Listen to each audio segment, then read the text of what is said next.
Fort Hood, Texas, 2023. The polished conference hall of Fort Hood's Veterans Center hummed with a conversation. Hundreds of veterans gathered for the National Tank Corps reunion, men with weathered faces and proud postures despite their advancing years. Most wore civilian clothes now, but their bearings still betrayed decades of military discipline. Display cases around the room showcased tank models from every American conflict since World War I. Lieutenant General James "Iron Jim" Shepard stood silently backstage, his dress uniform still fitting perfectly on his 75-year-old frame. 6 rows of colorful ribbons adorned his chest, each telling a story of courage under fire. He ran a callous thumb over the worn tank badge in his palm, feeling every scratch and dent like familiar terrain. 30 years of retirement hadn't softened his piercing blue eyes or diminished his commanding presence. 2 minutes, General, the young event coordinator said. Jim nodded, slipping the badge into his pocket. He never planned speeches. After commanding men in battle, public speaking held no terror. He would simply tell the truth, as he always had. The MC's voice boomed through the sound system. Ladies and gentlemen, it is my distinct honor to introduce a living legend of armored warfare. 3 Purple Hearts, the Silver Star, 2 Bronze Stars with Valor, and the Distinguished Service Cross. Please welcome Lieutenant General James Shepard. Applause thundered through the hall as Jim strode to the podium. He surveyed the crowd, recognizing faces from different chapters of his life. The applause gradually subsided. Thank you, he began, voice resonating with the natural authority that had carried across battlefields. They call this the twilight years, but looking around, I see nothing but the bright light of American courage. Appreciative laughter rippled through the audience. We gather to remember our service, our sacrifices, and most importantly, our brothers in arms. Some present, many absent. Jim paused, allowing the weight of those words to settle. Today, I want to share the story of what I consider the most important battle of my career. Not my most decorated, not my most publicized, but the one that taught me what it truly means to be a warrior. Jim reached into his pocket and held up the tarnished tank badge. This belonged to a man braver than myself, who taught me that the most crucial battle is never against the enemy, but against our own fears and limitations. In the 3rd row, a young man in his 30s with fashionable glasses and a skeptical expression raised his hand. Jim nodded at him. Sir, with respect, we've heard a lot about the golden age of tank warfare from veterans of your generation. But wasn't the reality less glamorous? Most tanks never even engaged in direct combat with enemy armor. Several older veterans turned with disapproving glares, but Jim smiled. A fair question, son. What's your name? Thomas Brennan. I'm working on a military history doctorate at Texas A&M.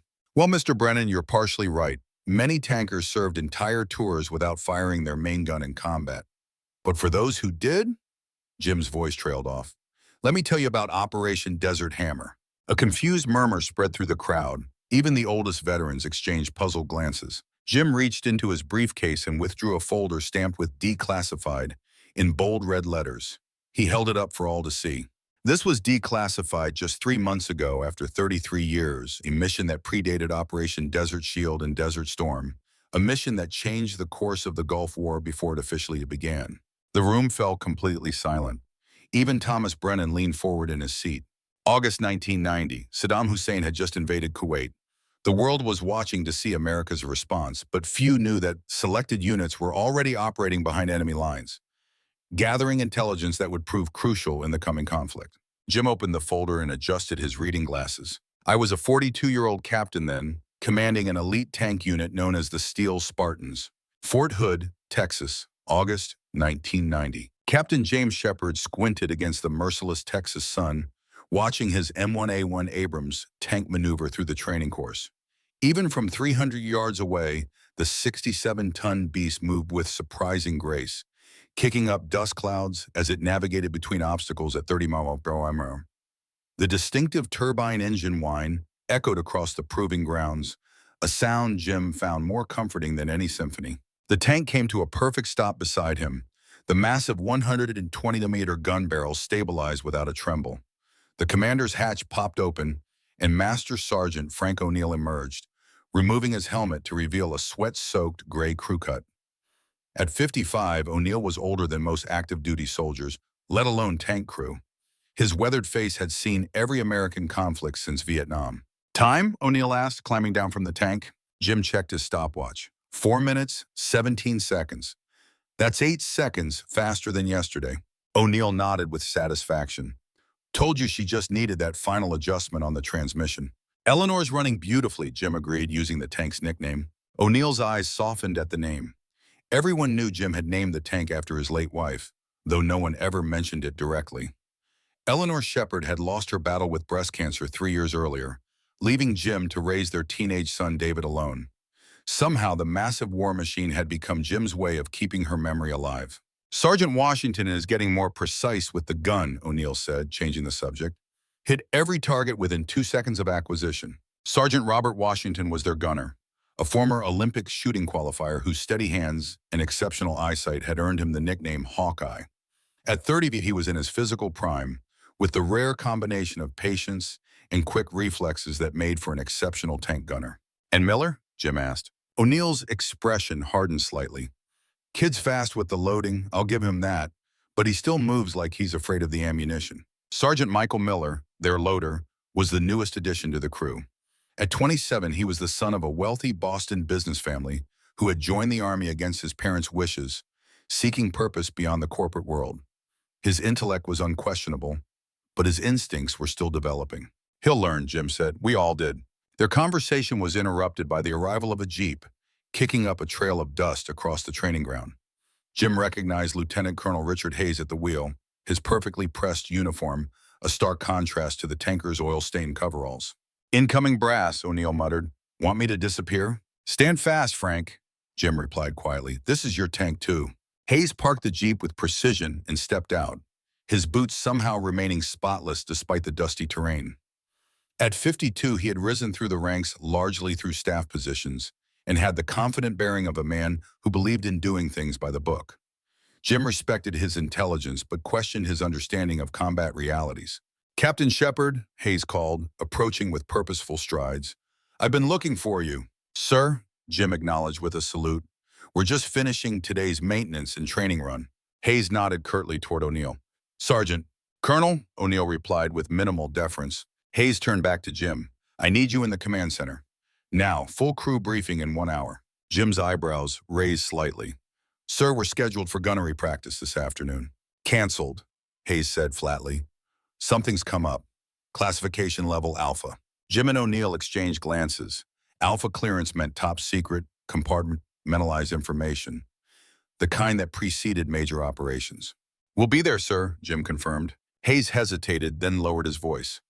Captain, I know your unit has the best performance metrics in the battalion, but what's coming requires more than technical proficiency. It requires absolute discipline and adherence to protocol. The implied criticism hung in the air. Jim kept his expression neutral. The Steel Spartans will deliver whatever the mission requires, Colonel. Hayes held Jim's gaze for a moment before nodding. 1 hour, bring your full crew. He returned to his jeep without another word. As Hayes drove away, O'Neill spat in the dust. That man has never heard a shot fired in anger. He's still our commanding officer, Jim reminded him, though he privately agreed. Let's get Washington and Miller. Sounds like we're about to get busy. The command center buzzed with activity when they arrived 58 minutes later. The Steel Spartans crew stood out among the staff officers and intelligence personnel who typically populated the facility. Washington towered over most at 6'4", his dark skin glistening with sweat from the hurried shower they had all taken before reporting. Miller looked uncomfortable in his freshly pressed uniform, still lacking the lived-in look that came from years of service. O'Neill, despite his immaculate appearance, carried himself with the subtle defiance of a career NCO facing officers who hadn't earned his respect. Jim led them through security checkpoints, noticing that only a select few units had been summoned. They were directed to Briefing Room C, where armed military police stood guard outside. Something big, Washington whispered, as they had their IDs checked one final time. Inside, they found Hayes standing at the front of the room with a silver-haired man Jim recognized immediately. General Maxwell Armstrong, commander of the 3 Corps. Beside them stood a civilian in an expensive suit who radiated the unmistakable aura of intelligence services. Gentlemen, take your seats, Armstrong said as they entered. The room contained only 3 other tank crews, all from elite units. Jim nodded to Captain Thomas Reynolds of the Desert Devils and Captain William Foster of the Iron Horsemen, Both commanded respected Abrams crews with extensive training records. Hayes waited for everyone to settle before speaking. What you are about to hear is classified at the highest level. The information does not leave this room. The mission does not exist in any official capacity. The civilian stepped forward. My name is Collins. That's all you need to know. 3 days ago, Saddam Hussein's forces invaded Kuwait. The president is currently building an international coalition to respond, but that process takes time. Time we may not have. Collins activated a projector displaying a map of Iraq and Kuwait. Intelligence suggests Hussein's forces are being advised by former Soviet specialists with extensive experience in armored warfare. Of particular concern is this man. The image changed to show a stern-faced officer in a Soviet uniform. Colonel Viktor Baranov, former commander of the 4th Guards Tank Division, now working as a private military contractor after the recent changes in the Soviet Union. Baranov is considered one of the world's foremost experts on the T-72 tank. Jim studied the image carefully. Baranov's face showed the hardened expression of a man who had seen combat, unlike many Soviet officers of his rank. The Iraqi Republican Guard has approximately 500 T-72 tanks, Collins continued. Our intelligence on their combat effectiveness against our M1A1s is primarily theoretical. We need practical data before committing to a full-scale conflict. General Armstrong took over. That's where you come in.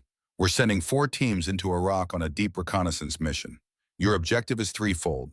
Assess the combat effectiveness of Iraqi T-72 units, gather technical data on any modifications they've made to the Soviet designs, and if possible, eliminate this man. A new image appeared, showing a civilian in a laboratory. Dr. Mahmoud al-Jabari, nuclear physicist educated at Moscow State University. He's developing enhanced armor penetration capabilities for Iraqi tank munitions. Taking him out of the equation would significantly reduce casualties in any upcoming conflict. Jim felt Miller stiffen beside him. This wasn't standard tank warfare. This was something between special operations and assassination. Hayes stepped forward with folders. Each team has specific objectives within the overall mission parameters. Captain Shepard, your team will focus on technical intelligence gathering. Your engineering background makes you ideally suited for assessing T-72 vulnerabilities. Jim accepted the folder, noting the Operation Desert Hammer header stamped across the top. Wheels up at a 400 tomorrow, Armstrong concluded. Captain Reynolds' team deploys first, followed by Captain Shepard, then Captain Foster. Each team will operate independently with minimal communication to reduce detection risk. Questions? Miller raised his hand tentatively. Sir, what's our legal status if captured? This precedes any declaration of war. An uncomfortable silence fell over the room. Collins answered with cold precision. Officially, this mission doesn't exist. You would be classified as spies, not prisoners of war. I think we all understand what that means for your treatment if captured. Jim watched Miller's face pale slightly. The reality of what they were undertaking was sinking in. Extraction plan? O'Neill asked, his voice steady. Each team has emergency extraction coordinates, Hayes replied. But be advised, if compromised, you may need to make your own way to the Saudi border. Details are in your briefing packets. Any other questions? Armstrong asked. When none came, he nodded. Then prepare your men and equipment. Dismissed. As they filed out, Hayes pulled Jim aside. Captain, a word. They waited until the room emptied before Hayes spoke again. I recommended a different team for this assignment. Jim wasn't surprised. May I ask why, sir? You're an excellent tank commander, Shepard. Your combat record in Vietnam was exemplary, but you have a history of creative interpretation of orders. I've always completed my missions, sir, by your methods, not those prescribed by command. Hayes stepped closer. This operation requires strict adherence to protocol. There's too much at stake for improvisation. Jim met his gaze steadily. With respect, Colonel, tank battles are won by crews who can adapt to changing conditions. No plan survives first contact with the enemy. This isn't about your tactical abilities, Hayes countered. It's about trust. Can I trust you to follow orders exactly as given, even if your instincts tell you otherwise? Jim considered his response carefully. You can trust me to complete the mission and bring my men home alive. That's the only promise any combat officer should make. Hayes' jaw tightened. I'll be monitoring your progress closely, Captain. Don't make me regret being overruled on this selection. Jim rejoined his crew outside, where tension radiated from Miller. That's not what I signed up for, Miller said quietly as they walked toward the barracks. Assassinating scientists before war is even declared? It's removing a threat, Washington countered. That scientist is building weapons to kill our boys. O'Neill remained silent, his expression unreadable. We need to prep Eleanor, Jim interrupted. Full maintenance check, specialized desert kit installation. Washington, coordinate with the ordnance team for the experimental rounds mentioned in the brief. Miller, inventory all emergency supplies. O'Neill, you're with me. As the younger men departed, Jim led O'Neill to a quiet spot outside the motor pool. You've been too quiet, Frank. What's on your mind? O'Neill lit a cigarette, a habit he maintained despite regulations. Baranov, you know him? O'Neill took a long drag before answering. Berlin, 1982. I was part of a technical exchange during that brief thaw in relations. Spent 2 weeks with Soviet tankers, supposedly building goodwill. Baranov was there, just a major then. What's your read on him? Brilliant tactician, studied Patton, Rommel, every tank commander worth knowing. But what makes him dangerous isn't just his knowledge. O'Neill's eyes narrowed. It's that he thinks like we do. Most Soviet officers follow doctrine rigidly. Baranov adapts. Jim processed this information. Anything else I should know? O'Neill hesitated, then lowered his voice further. There were rumors he was working on T-72 modifications, addressing known vulnerabilities. If those modifications had been implemented in Iraq's tanks, our intelligence on their weaknesses might be outdated. Jim finished the thought. Exactly. O'Neill crushed out his cigarette. One more thing. Baranov knows a critical weak point in the M1A1, something not in any manual. Jim's eyes sharpened. How? Because I showed him. Part of the exchange program. Command wanted to demonstrate American transparency. O'Neill's expression was grim. Politics. I had my orders. Jim absorbed this concerning revelation. Does Hayes know about your history with Baranov? It's in my file, whether he bothered to read it. O'Neill shrugged. Keep this between us for now, Jim decided. I don't want Washington or Miller distracted. Miller's going to be a problem, O'Neill said bluntly. He's young but smart. He'll do his job. It's not his competence I'm questioning. It's his conviction. Kid doesn't have the killer instinct. Not everyone does their first time out, Jim reminded him. We'll watch him closely. As they parted ways, Jim felt the familiar weight of command settling onto his shoulders. He needed to call David before they deployed. His 17-year-old son was spending the summer with Eleanor's parents in Oklahoma, preparing for his senior year of high school. The boy had dreams of West Point, following his father's footsteps despite Jim's mixed feelings about a military career. In his quarters, Jim dialed the familiar number. His mother-in-law answered, her voice warm with affection. Jim, we were just talking about you. Hold on, I'll get David. After a brief pause, his son's deepening voice came on the line. Dad, is everything okay? You never call in the afternoon. Jim smiled at his son's perceptiveness. Everything's fine, just checking in. How's the college application coming? West Point essay is almost done. Grandpa's been helping me polish it. That's good. Jim paused, choosing his words carefully. Listen, I might be out of contact for a while. Training exercise coming up. There was a knowing silence on the other end. At 17, David had learned to recognize the difference between regular training and something more serious. Desert Shield? David asked quietly. Something like that. Mom would be worried. Jim felt a familiar pang at the mention of Eleanor. Your mother understood the job. I know, David said. Just be careful, okay? Always am. Jim changed the subject. How's that girl you mentioned, Sarah? Dad, David groaned. And for a moment, he sounded like a normal teenager rather than a military brat who had grown up too fast. It's Melissa, and it's not like that. We're just friends. If you say so, Jim chuckled. I should go. Got preparation to do. Dad? David's voice turned serious again. I'm proud of you for what you do. The simple statement caught Jim off guard, emotion welling unexpectedly. Thank you, son. That means more than you know. After hanging up, Jim sat at his desk, opening the mission folder to study the details. The photographs of Iraqi T-72 formations were extensive, showing various configurations and modifications. He recognized the standard model, but noted subtle differences in some units, particularly those assigned to the Republican Guard. A knock at his door interrupted his analysis. He closed the folder before calling, Enter. General Armstrong himself stepped into the small office. Jim immediately stood and saluted. At ease, Captain. Armstrong closed the door behind him. I wanted to speak with you privately before tomorrow. Sir? Armstrong took a seat without waiting for an invitation. Hayes has concerns about your suitability for this mission. So I gathered, sir. I overruled him. Armstrong's weathered face showed the strain of command decisions. I need someone who thinks independently out there. The situation is more complex than what was presented in the briefing. Jim waited, sensing there was more. Armstrong continued, Baranov isn't just advising the Iraqis. Intelligence suggests he's testing advanced modifications to the T-72, using the Iraqi army as his laboratory. Modifications that could eventually find their way back to Soviet forces.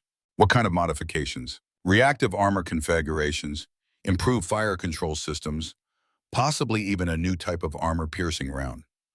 Armstrong leaned forward. The Soviets are watching how their equipment performs against ours, even as their politics change. This is as much about the next war as it is about the current crisis. Jim considered the implications. You want technical assessment more than the elimination of the scientist. Armstrong nodded. Al-Jabari is a secondary objective. Understanding what we're facing takes priority. Does Colonel Hayes understand these priorities? Hayes sees the tactical picture.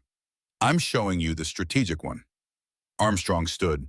Use your judgment out there, Captain. That's why you were selected. After the general left,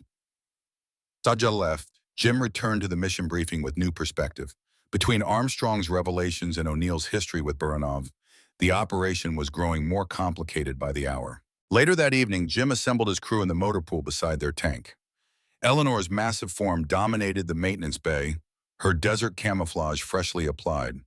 The 120mm main gun had been meticulously calibrated, and special filters had been installed to protect the turbine engine from fine desert sand. Gather round, Jim said, spreading a map on a nearby workbench. Let's talk specifics. He outlined their insertion plan, a nighttime halo jump near the Iraq-Saudi border, where they would rendezvous with their tank, prepositioned by special forces. From there, they would proceed north into Iraq, using terrain features to mask their movement. Our primary objective is this Republican Guard base. Jim indicated a location 60 miles inside Iraqi territory. Intelligence suggests they're housing modified T-72s there, including Baranov's special project, which they're calling Black Widow. Why that name? Miller asked. Female Black Widows are known to kill their mates, Washington replied. Maybe this tank has a habit of destroying its own allies. Or its operators, O'Neill added grimly. Jim continued, we'll conduct surveillance, document any modifications, and if possible, capture technical manuals or components. The scientist Al-Jabari is believed to visit this facility weekly to oversee testing. And if we encounter him? Miller asked, his discomfort still evident. Jim met his gaze directly. Then we follow mission parameters. Miller nodded reluctantly. Questions about the operational plan? Jim asked. Washington raised a hand. Contingencies if we encounter active Iraqi patrols? Avoid if possible, eliminate if necessary, Jim answered. We can't risk word of American tanks operating behind the lines. Extraction? O'Neill asked. Once objectives are complete, we head to these coordinates. Jim indicated a spot near the Saudi border. Extraction team will meet us with air support if needed. As they reviewed additional details, Jim studied each man's reactions. Washington was focused and methodical, asking practical questions about ammunition loadout and targeting priorities. Miller remained conflicted, but was making visible efforts to compartmentalize his concerns. O'Neill, the veteran of countless missions, showed the calm preparedness that came with experience. When they finished, Jim addressed them one final time. Check your personal gear, then get some rest. We move out at 300. As the others departed, O'Neill lingered behind. Something on your mind, Frank? Jim asked. I'm retiring in 3 months, O'Neill said quietly. Promised Margaret we'd finally buy that fishing cabin in Minnesota. Jim nodded, understanding the unspoken concern. We'll get you home for that retirement. It's not me I'm worried about. O'Neill glanced toward the departing figures of Washington and Miller. Washington's solid, but Miller, he's green. Desert combat isn't like anything he's trained for. We've all had our first mission, Jim reminded him. My first wasn't behind enemy lines with no official support. O'Neill shook his head. Just watch him when things get hot. Rich kids like him sometimes freeze when theory becomes reality. I'll keep an eye on him, Jim promised. Now go call Margaret before we ship out. Left alone with Eleanor, Jim conducted his own final inspection. The tank represented the pinnacle of American military technology. Depleted uranium armor, sophisticated fire control systems, thermal imaging, and a power-to-weight ratio that allowed surprising agility for such a massive vehicle. On paper, it outclassed the T-72 in almost every category. Yet Jim knew battlefield reality rarely matched technical specifications. The T-72 had advantages too: lower profile, simpler maintenance requirements, and an autoloader that reduced crew size. In the hands of a skilled commander like Baranov, even an inferior tank could become deadly. He placed a hand on Eleanor's armored flank.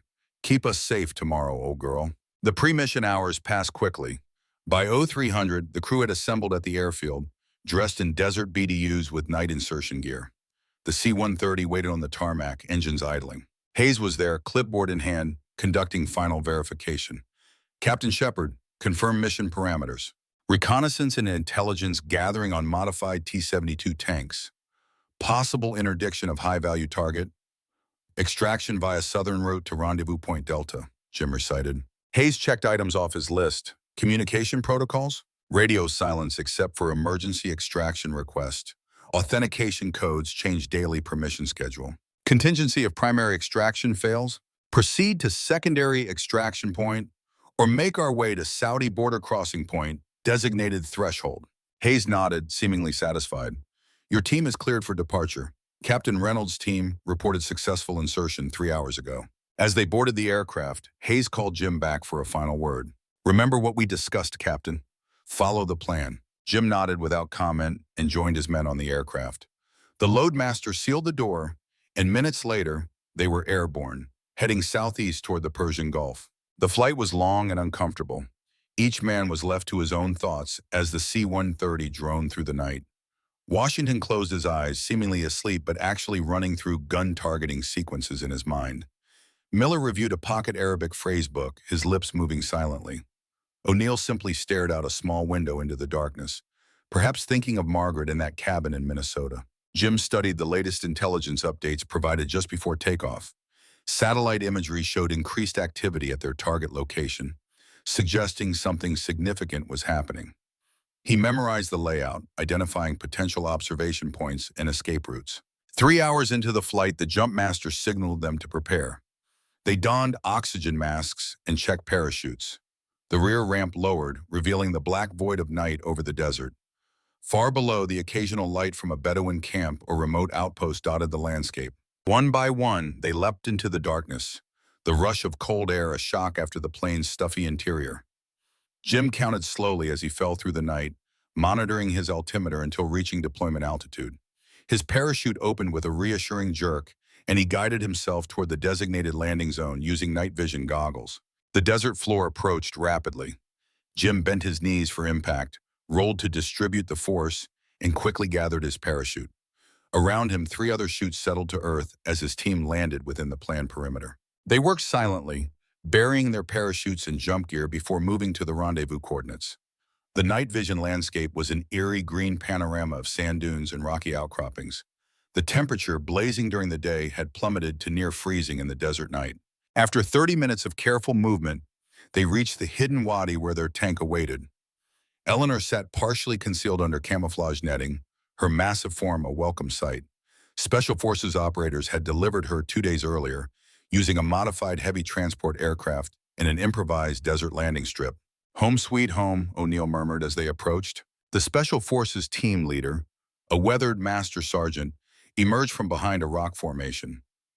"Took you boys long enough. She's fueled, armed, and ready to roll. We're Oscar Mike in 5. Jim inspected the tank while his crew stowed their gear. Everything was as specified. Special dessert filters installed, extra water tanks mounted, ammunition loaded according to mission requirements. The Special Forces team had done their job perfectly. "Thanks for the delivery," Jim told the team leader as the operators prepared to depart on their own mission. "She's a beauty," the man replied, patting Eleanor's armor. "Never thought I'd see an Abrams this deep in Haji land before the shooting officially starts." "Let's hope it stays unofficial," Jim said. The Special Forces team disappeared into the night as silently as they had appeared. Jim gathered his crew for final instructions. "We move north along this wadi system for the first 20 miles. He traced the route on his map. "Travel only at night for now. During daylight, we conceal the tank and maintain observation." Questions? There were none. Each man knew his role. Within minutes, they were aboard, hatches secured, engines humming to life. The familiar vibration was reassuring as Eleanor began to move, her tracks finding purchase in the soft sand. O'Neill navigated skillfully through the darkness, using the tank's thermal imaging to identify terrain features. Washington monitored the surrounding area through gun sights, watching for any heat signatures that might indicate human presence. Miller maintained the ammunition feed system and monitored radio frequencies for Iraqi communications. Jim coordinated it all from the commander's position, constantly scanning between instruments and external views. They traveled through the night, making good progress across the empty desert. The Iraqi border region was sparsely populated, with vast stretches of nothing between small settlements or military outposts. Their route deliberately avoided known population centers and patrol roads.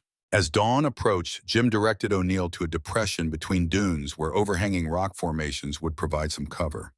They positioned Eleanor carefully, applied camouflage netting, and established an observation rotation. 4 hours rest for each man, rotating positions, Jim ordered. Washington takes first watch, then Miller, O'Neill, and myself, full alert status at all times. The desert heat built rapidly as the sun rose. Inside the tank, despite environmental systems, temperatures climbed to uncomfortable levels. Each man drank water carefully, mindful of their limited supply. MREs provided sustenance, consumed coal to avoid creating smoke. During his rest period, Jim studied detailed schematics of the T-72, refreshing his memory on potential vulnerabilities. The original Soviet design had several known weaknesses: limited gun depression, poor reverse speed, vulnerable ammunition storage. But Baranov's modifications might have addressed some of these issues. Miller approached as Jim was reviewing the documents. "Captain, may I speak freely?" Jim nodded, setting aside the papers. "I'm still struggling with the Al-Jabari objective," Miller admitted quietly. Eliminating an unarmed scientist, Jim considered his response carefully. "Miller, what was your major at Princeton?" "Nuclear physics, sir." "Then you understand better than most what Al-Jabari's work could mean. Enhanced penetrators capable of defeating our armor would cost American lives." "I understand the strategic reasoning," Miller said. "It's the ethical boundary that concerns me. Once we start targeting scientists instead of combatants." "War has always been fought in gray areas," Jim replied.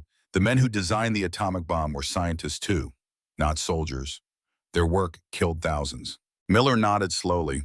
"I'll complete the mission, sir. I just needed to process it." "Questions are good, Miller. Just don't let them paralyze you when action is required." As evening approached, they prepared to move again. Jim observed increasing radio traffic on Iraqi frequencies, though his Arabic was too limited to understand the communications. They captured recordings for later intelligence analysis. O'Neill started the engine as darkness fell, the turbine spooling up with its distinctive whine. They removed the camouflage and resumed their journey northward, now deeper into Iraqi territory. Near midnight, Washington's voice came through the intercom. "Contact. 2 vehicles approaching from the northeast, 3 kilometers and closing." Jim immediately went to high alert. "Identification? Looks like BRDM scout cars, Iraqi Border Patrol. Are they on an intercept course?" "Negative. Parallel track moving west to east. Don't think they've spotted us." Jim made a quick decision. "Hold position, lights off, engine idle. Let them pass." Eleanor became completely still, a dark shadow among the dunes. The Iraqi patrol vehicles continued on their route, apparently conducting routine border surveillance. They passed within a kilometer of the American tank, close enough that the crew could hear the distant rumble of their engines. Once the patrol disappeared over the horizon, Jim ordered them forward again. "They're increasing border security. We need to make better time." They pushed deeper into Iraq through the night, covering nearly 50 miles of desert terrain. As dawn approached, they reached the vicinity of their primary target, the Republican Guard base where Baranov's modified tanks were reportedly stationed. Jim directed O'Neill to a concealed position on a ridgeline overlooking the base, nearly 2 miles away. Perfect observation distance beyond the effective range of most Iraqi sensors. As sunlight illuminated the landscape, they got their first view of the facility. It was larger than intelligence had indicated, a sprawling complex of hangars, barracks, and training areas. Dozens of vehicles were visible, including what appeared to be at least 15 T-72 tanks in various states of readiness. "Set up the observation post," Jim ordered. "Washington, get on the long-range optics. Miller, prepare the signals intelligence package. O'Neill, concealment is priority 1. While the others worked, Jim studied the base through high-powered binoculars. The activity level was high, with tanks conducting what appeared to be training maneuvers on a nearby range. One tank in particular caught his attention, a T-72 with distinctive modifications, including what looked like additional reactive armor panels and an altered turret configuration. "There she is," he murmured, "the Black Widow." O'Neill joined him at the observation point. "Definitely not a standard T-72. See the modified gun mantlet? And those side skirts aren't original either." Jim nodded. "They've addressed some of the known vulnerabilities. Question is, how many of these modifications have they implemented across their fleet?" "Sir," Miller called from his signals monitoring position, "I'm picking up increased radio traffic. Something's happening." A convoy of vehicles was entering the base from the main road. In the lead was a black Mercedes sedan, followed by military trucks. "Get the camera," Jim ordered. "Maximum zoom." Washington photographed the convoy as it proceeded to the central building. When the Mercedes stopped, several officers emerged to greet the passenger. Even from this distance, the man's bearing was distinctive. "Baranov," O'Neill confirmed, recognizing his former acquaintance. "Still walks like he owns the place." Behind Baranov, another man emerged from the car, carrying a briefcase and wearing civilian clothes. "That's Al-Jabari," Jim identified their secondary target. Both high-value targets in one location. They continued observation throughout the day, documenting vehicle movements, training procedures, and personnel activities. Washington took hundreds of photographs of the modified tanks, capturing details of their altered configurations from multiple angles. By mid-afternoon, Jim had compiled substantial intelligence. The modifications to the T-72s appeared significant: enhanced armor protection, improved fire control systems, and what looked like a new main gun stabilization system that would increase accuracy while moving. "This changes the threat assessment," Jim noted as they reviewed the findings. "These aren't the same T-72s we've wargamed against." "Still no match for Eleanor in a straight fight," Washington asserted confidently. "Don't underestimate them," O'Neill cautioned. "Baranov knows how to maximize his advantages." As they continued observation, a disturbing pattern emerged. The base appeared to be preparing for something significant. Tanks were being fueled, ammunition loaded, and crews briefed. "They're preparing for deployment," Jim realized. "Within 24 hours, maybe less." "Could be routine training," Miller suggested. "Not with this level of activity," O'Neill disagreed. "This is pre-combat preparation." Jim made a decision. "We need better intelligence. Tonight we get closer." After sunset, Jim prepared for a closer reconnaissance. He selected Washington to accompany him, while O'Neill and Miller would maintain their position with Eleanor. "If we're not back by 300, assume compromise and proceed to extraction point Delta," Jim instructed. "Relay all gathered intelligence regardless of our status." "Understood," O'Neill acknowledged, clearly uncomfortable with the plan, but respecting the command decision. Jim and Washington moved out on foot, dressed in dark desert camouflage and carrying minimal equipment: night vision, sidearms, cameras, and specialized tools for intelligence gathering. They traversed the 2 miles to the base perimeter cautiously, using terrain features for concealment. The base perimeter was secured with chain-link fencing and occasional guard towers, but security was relatively light compared to American standards. Iraq's military relied more on the remote location for security than on extensive perimeter controls. They found a section between guard positions and used wire cutters to create an entry point. Once inside, they moved from shadow to shadow, documenting the tanks up close. Washington photographed technical details while Jim collected samples of the reactive armor from a maintenance area. As they approached the central hangar, voices drifted from an open door. Inside, lights revealed a meeting in progress. Baranov was addressing a group of Iraqi officers standing before a large map. Jim and Washington concealed themselves near a window, close enough to hear the conversation. Baranov was speaking in Russian with an Iraqi officer translating. Russian with an Iraqi poem. "The modifications are complete on the 1st Battalion," Baranov was saying. "The reactive armor will defeat most NATO anti-tank weapons. The improved fire control system allows effective engagement while moving, and the new ammunition penetrates standard NATO armor at ranges up to 2,000 meters." An Iraqi colonel asked a question, which the translator conveyed. "Yes," Baranov replied. "The American M1A1 remains a superior platform in many respects, but technology isn't everything. With proper tactics and these modifications, you can neutralize their advantages. Remember, they've never faced a peer opponent in their Abrams. Their confidence will be their weakness." Jim exchanged glances with Washington. This confirmed their worst fears. Baranov wasn't just supplying equipment, but comprehensive doctrine to counter American armor tactics. The meeting continued with Baranov outlining deployment plans. The 1st Modified Battalion moves to Kuwait tomorrow. They'll take forward positions here, here, and here. He indicated points on the map. Once the Americans commit to their main thrust, you'll have the tactical data needed to counter their movements. This was critical intelligence. Iraq was positioning its best tank units with specific anti-Abrams modifications and tactics directly in the path of the most likely American advance. As the meeting concluded, Jim and Washington prepared to withdraw. They had what they needed: technical data, deployment information, and confirmation of Baranov's role. Their retreat was proceeding smoothly until they reached the perimeter. A patrol they hadn't observed earlier was making rounds, approaching their exit point. Jim signaled Washington to hold position behind a fuel tank. The patrol passed within meters of their position, close enough that Jim could smell the cigarette smoke from one of the guards. For tense minutes, they remained perfectly still until the patrol moved on.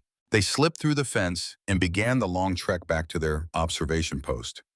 The mission had been a success, yielding intelligence that could save countless American lives once the main invasion began. As they approached their position, O'Neill's voice came through their tactical radio barely above a whisper. "Shepard, freeze. Company." Jim and Washington immediately dropped to the ground. Through night vision, Jim could make out movement near their position. Iraqi forces had somehow discovered their observation post. "Status?" Jim whispered into his radio. "3 vehicles, approximately 15 personnel.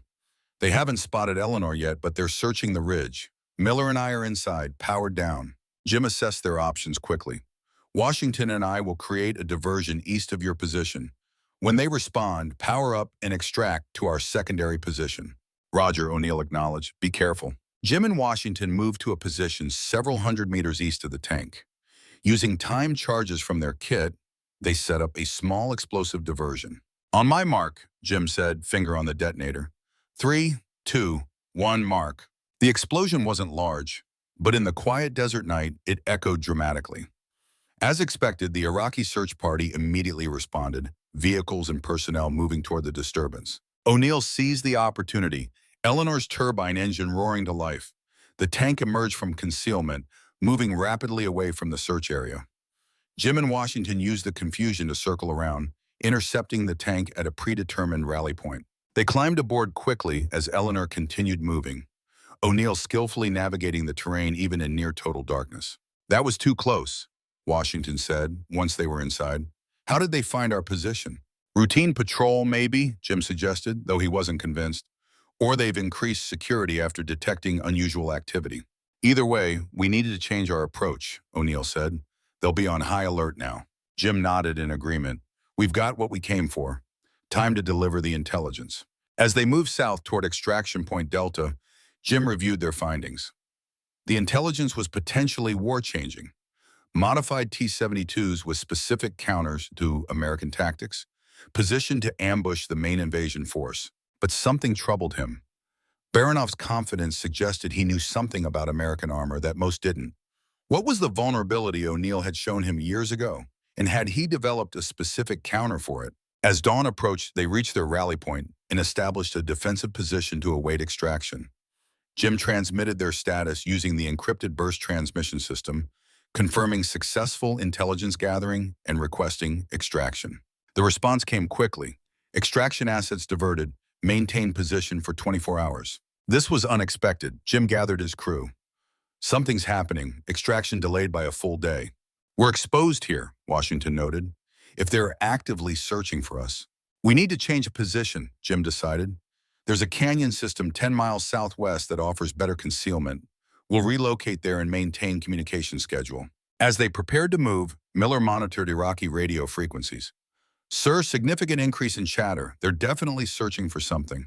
"Us," O'Neill confirmed grimly. "Question is, do they know what they're looking for?" The answer came sooner than expected. As they crested a ridge, Washington called out, "Contact! 3 o'clock, 5 kilometers." Through his vision ports, Jim saw the unmistakable profile of T-72 tanks on the horizon, moving in a search pattern. Their distinctive silhouette was immediately recognizable to any trained tanker. "How many?" Jim asked sharply. "I count 4 T-72s and supporting vehicles," Washington reported. Haven't spotted us yet. Jim faced a critical decision.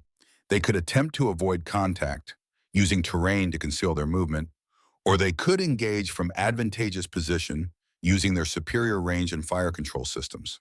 We can take them, Washington said, confidence evident in his voice. That's not our mission, Miller reminded them. We're here for intelligence, not combat. O'Neill remained silent, awaiting Jim's decision. Jim weighed their options. Engaging would compromise their presence definitively, but attempting to escape might lead to detection anyway, potentially in less favorable circumstances. Prepare for combat, Jim ordered finally. We'll engage from this position while we still have range advantage. Washington immediately began preparing the main gun, while Miller loaded the first round. O'Neill positioned Eleanor optimally, using the ridgeline for hull-down protection, exposing only the turret. Range to target? Jim asked. Lead tank at 4,200 meters in closing, Washington reported. Within our engagement range, beyond theirs. Target lead tank, Sabot round. Target acquired, Washington confirmed, the laser rangefinder locked on the lead T-72. Jim took a deep breath. Once he gave the order to fire, there would be no turning back. Their presence would be confirmed and the mission parameters would change fundamentally. In that moment of decision, Jim thought of David, of Eleanor, of the trust placed in him by General Armstrong. He thought of the intelligence they carried, vital to American success in the coming conflict. And he thought of Baranov, waiting to spring his trap on unsuspecting American tanks. Fire. The 120mm gun roared, the depleted uranium penetrator round streaking across the desert toward its target.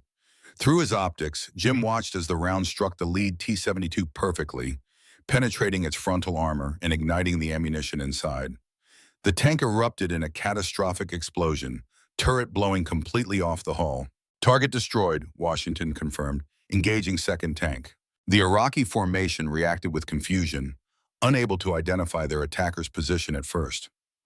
By the time they oriented toward the American position, Washington had fired again, disabling a second T-72. They're returning fire, Miller reported, as impacts kicked up sand hundreds of meters short of their position. They don't have our range, Jim noted. Washington, continue engagement. A third T-72 erupted in flames under Washington's precise gunnery. The fourth began retreating, laying smoke to cover its withdrawal. Sir, more contacts, Miller called urgently. Coming from the north, at least 5 vehicles. Jim checked his display. Additional Iraqi forces were approaching rapidly, including what appeared to be more T-72s. The situation was escalating beyond their ability to control. We've overstayed our welcome, Jim decided. O'Neill, get us out of here. Head south at maximum speed. Eleanor's turbine engine roared as O'Neill pushed the throttle forward. The tank surged across the desert floor, sand spraying from her tracks as she accelerated to over 40 mph. Behind them, Iraqi forces converged on their last position, but the Abrams' speed gave them a crucial advantage in the retreat. Within minutes, they had opened significant distance from their pursuers.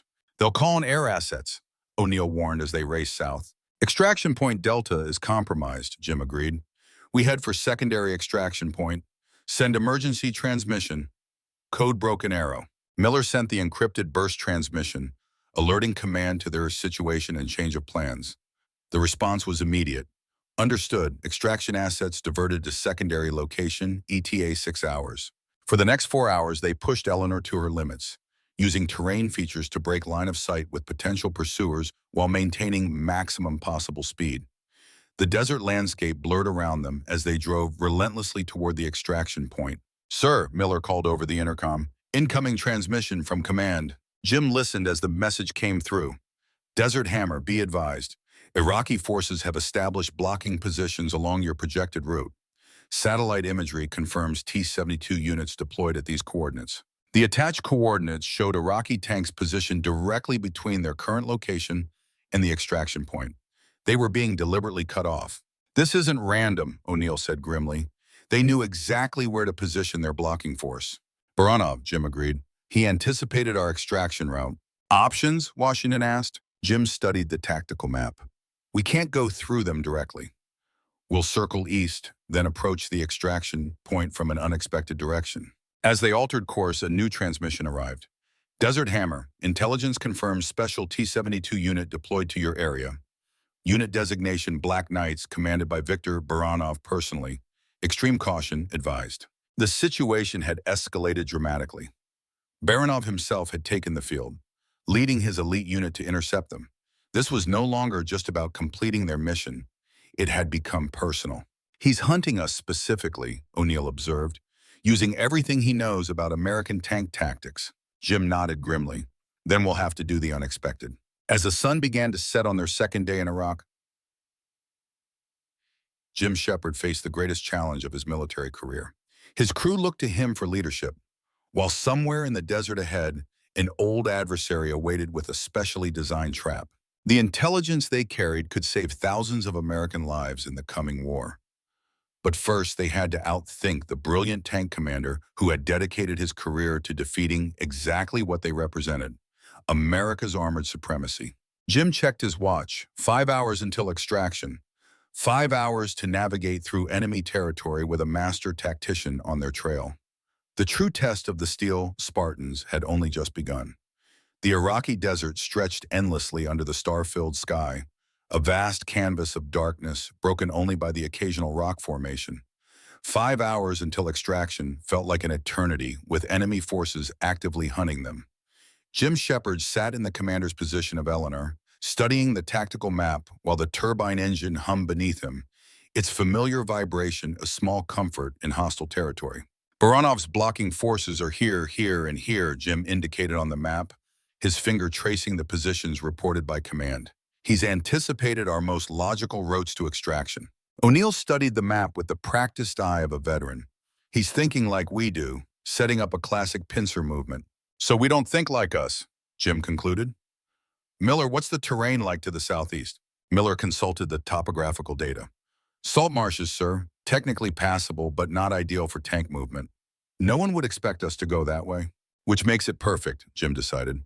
"O'Neill, set course southeast. We'll swing wide around their positions and approach from the direction they least expect." Eleanor changed course, her tracks gripping the desert floor as they headed into more treacherous terrain. The night vision revealed a landscape growing increasingly uneven, with patches of crusty salt flats between sandy dunes. "Slow and steady," Jim cautioned as they navigated the difficult ground. "Better to arrive late than not at all." Washington maintained a vigilant watch through the gunner's optics. "No sign of pursuit yet, but they're out there." "Baranov won't give up easily," O'Neill added, carefully steering through a particularly soft section of ground. "Not when he knows exactly what we've seen." Jim nodded grimly. They had observed the modified T-72s, documented their capabilities, and gathered intelligence on deployment plans. Information that could save thousands of American lives in the coming conflict. Information worth killing for. "Sir," Miller's voice broke the tense silence, "I'm picking up scattered radio transmissions. They're coordinating search patterns, spreading out from our last known position." "Good, let them search where we're not," Jim replied. "Keep monitoring. I want to know if they change strategy." As Eleanor pushed deeper into the salt marshes, the going became increasingly difficult. The tank's weight caused it to sink slightly into the softer ground, forcing O'Neill to constantly adjust power and track tension to maintain momentum. "We're burning extra fuel," O'Neill reported. "Consumption rate is about 30% above normal." Jim checked their reserves. "We still have enough to reach extraction. Keep going." 2 hours into their detour, disaster struck. Eleanor suddenly lurched sideways, the right track sinking deep into concealed soft ground. O'Neill immediately cut power to prevent further sinking, but the damage was done. They were stuck, the right side of the tank partially submerged in the salt marsh. "Status?" Jim demanded. O'Neill attempted to reverse, the turbine engine whining with effort. "No good. We're bogged down. Right track is completely submerged." "Options?" Jim looked at each crew member in turn. "We could try laying down a makeshift track," Washington suggested. "Use whatever materials we have to create traction." "With what?" Miller asked. "We don't exactly have lumber out here." Jim considered their situation. "We need to lighten the tank. Miller, Washington, gather essential equipment only. We're going to have to shed some weight." They worked quickly, removing non-essential supplies and equipment from the tank. Ammunition was redistributed, water rationalized, every pound evaluated for necessity. Jim made the difficult decision to leave behind some of their gathered intelligence material, keeping only the most critical documentation and film canisters. "Ready to try again," O'Neill reported after 30 minutes of frantic work. Jim returned to the commander's position.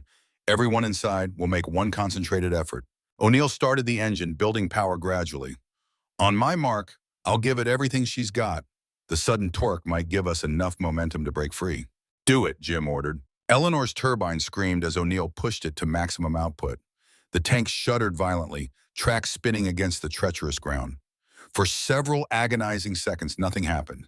Then, with a sudden lurch, Eleanor began to move, slowly at first, then gathering momentum as the tracks found purchase on firmer ground.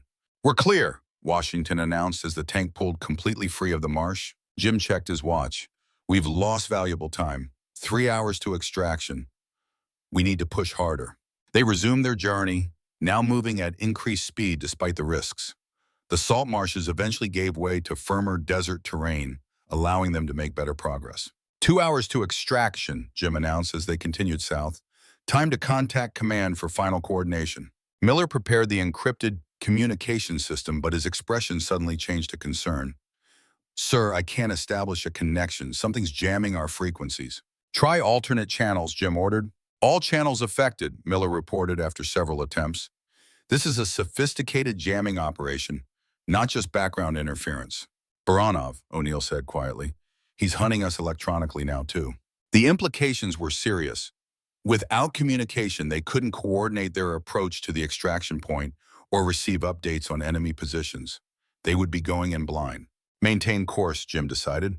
"We proceed to extraction as planned, but be prepared for anything." As they approached the final leg of their journey, Washington spotted something concerning. "Aircraft, approaching from the north. Looks like a helicopter." Jim quickly assessed the threat. Iraqi Gazelle, most likely, probably using infrared to search for our heat signature. "Our engine runs hot," O'Neill noted grimly. "We'll light up any thermal imaging like a Christmas tree." "Options?" Jim asked, already knowing they were limited. "We could power down," Miller suggested. "Hide until it passes." "No time," Jim shook his head. "And nowhere to hide out here." Washington's voice carried a rare note of excitement. "Sir, request permission to engage with the Cokes." Jim considered this. Using the tank's machine gun would reveal their position definitively, but allowing the helicopter to spot them would have the same result.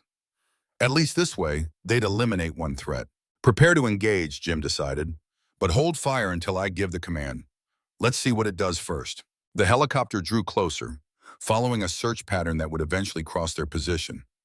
Jim watched through his vision blocks as it swept back and forth across the desert landscape. "It's going to spot us," O'Neill said, stating the obvious. Jim made his decision. "Washington, target the helicopter. Fire when ready." Washington swung the coaxial machine gun toward the aircraft, leading it slightly to account for its movement. He squeezed the trigger, sending a stream of tracer rounds arcing through the night sky. The helicopter immediately took evasive action, banking hard away from the unexpected ground fire. "Did we hit it?" Miller asked. "Negative," Washington replied, continuing to fire.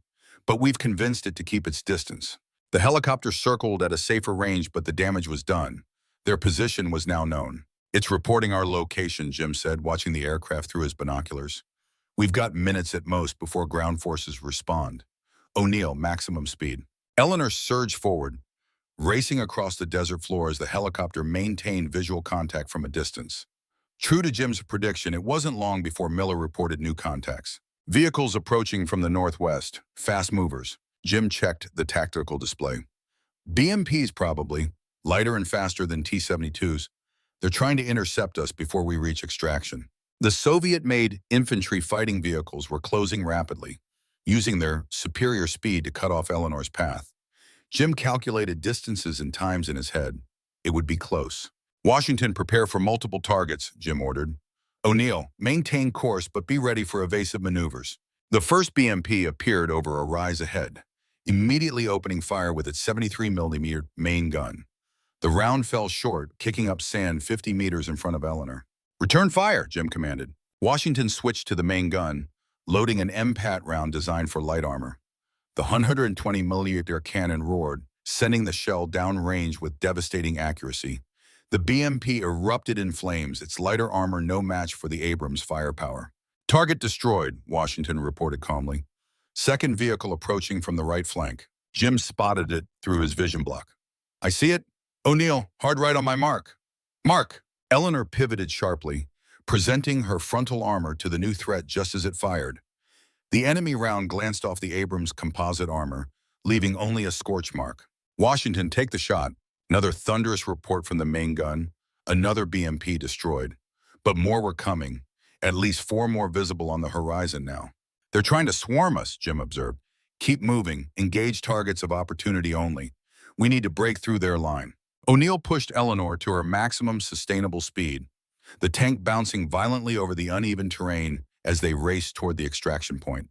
Washington fired the main gun and coaxial machine gun in alternating bursts, keeping the pursuing vehicles at bay without stopping to engage each one. 1 hour to extraction, Jim announced. We need to lose these pursuers before we reach the rendezvous point. As if the situation wasn't challenging enough, Miller reported more bad news.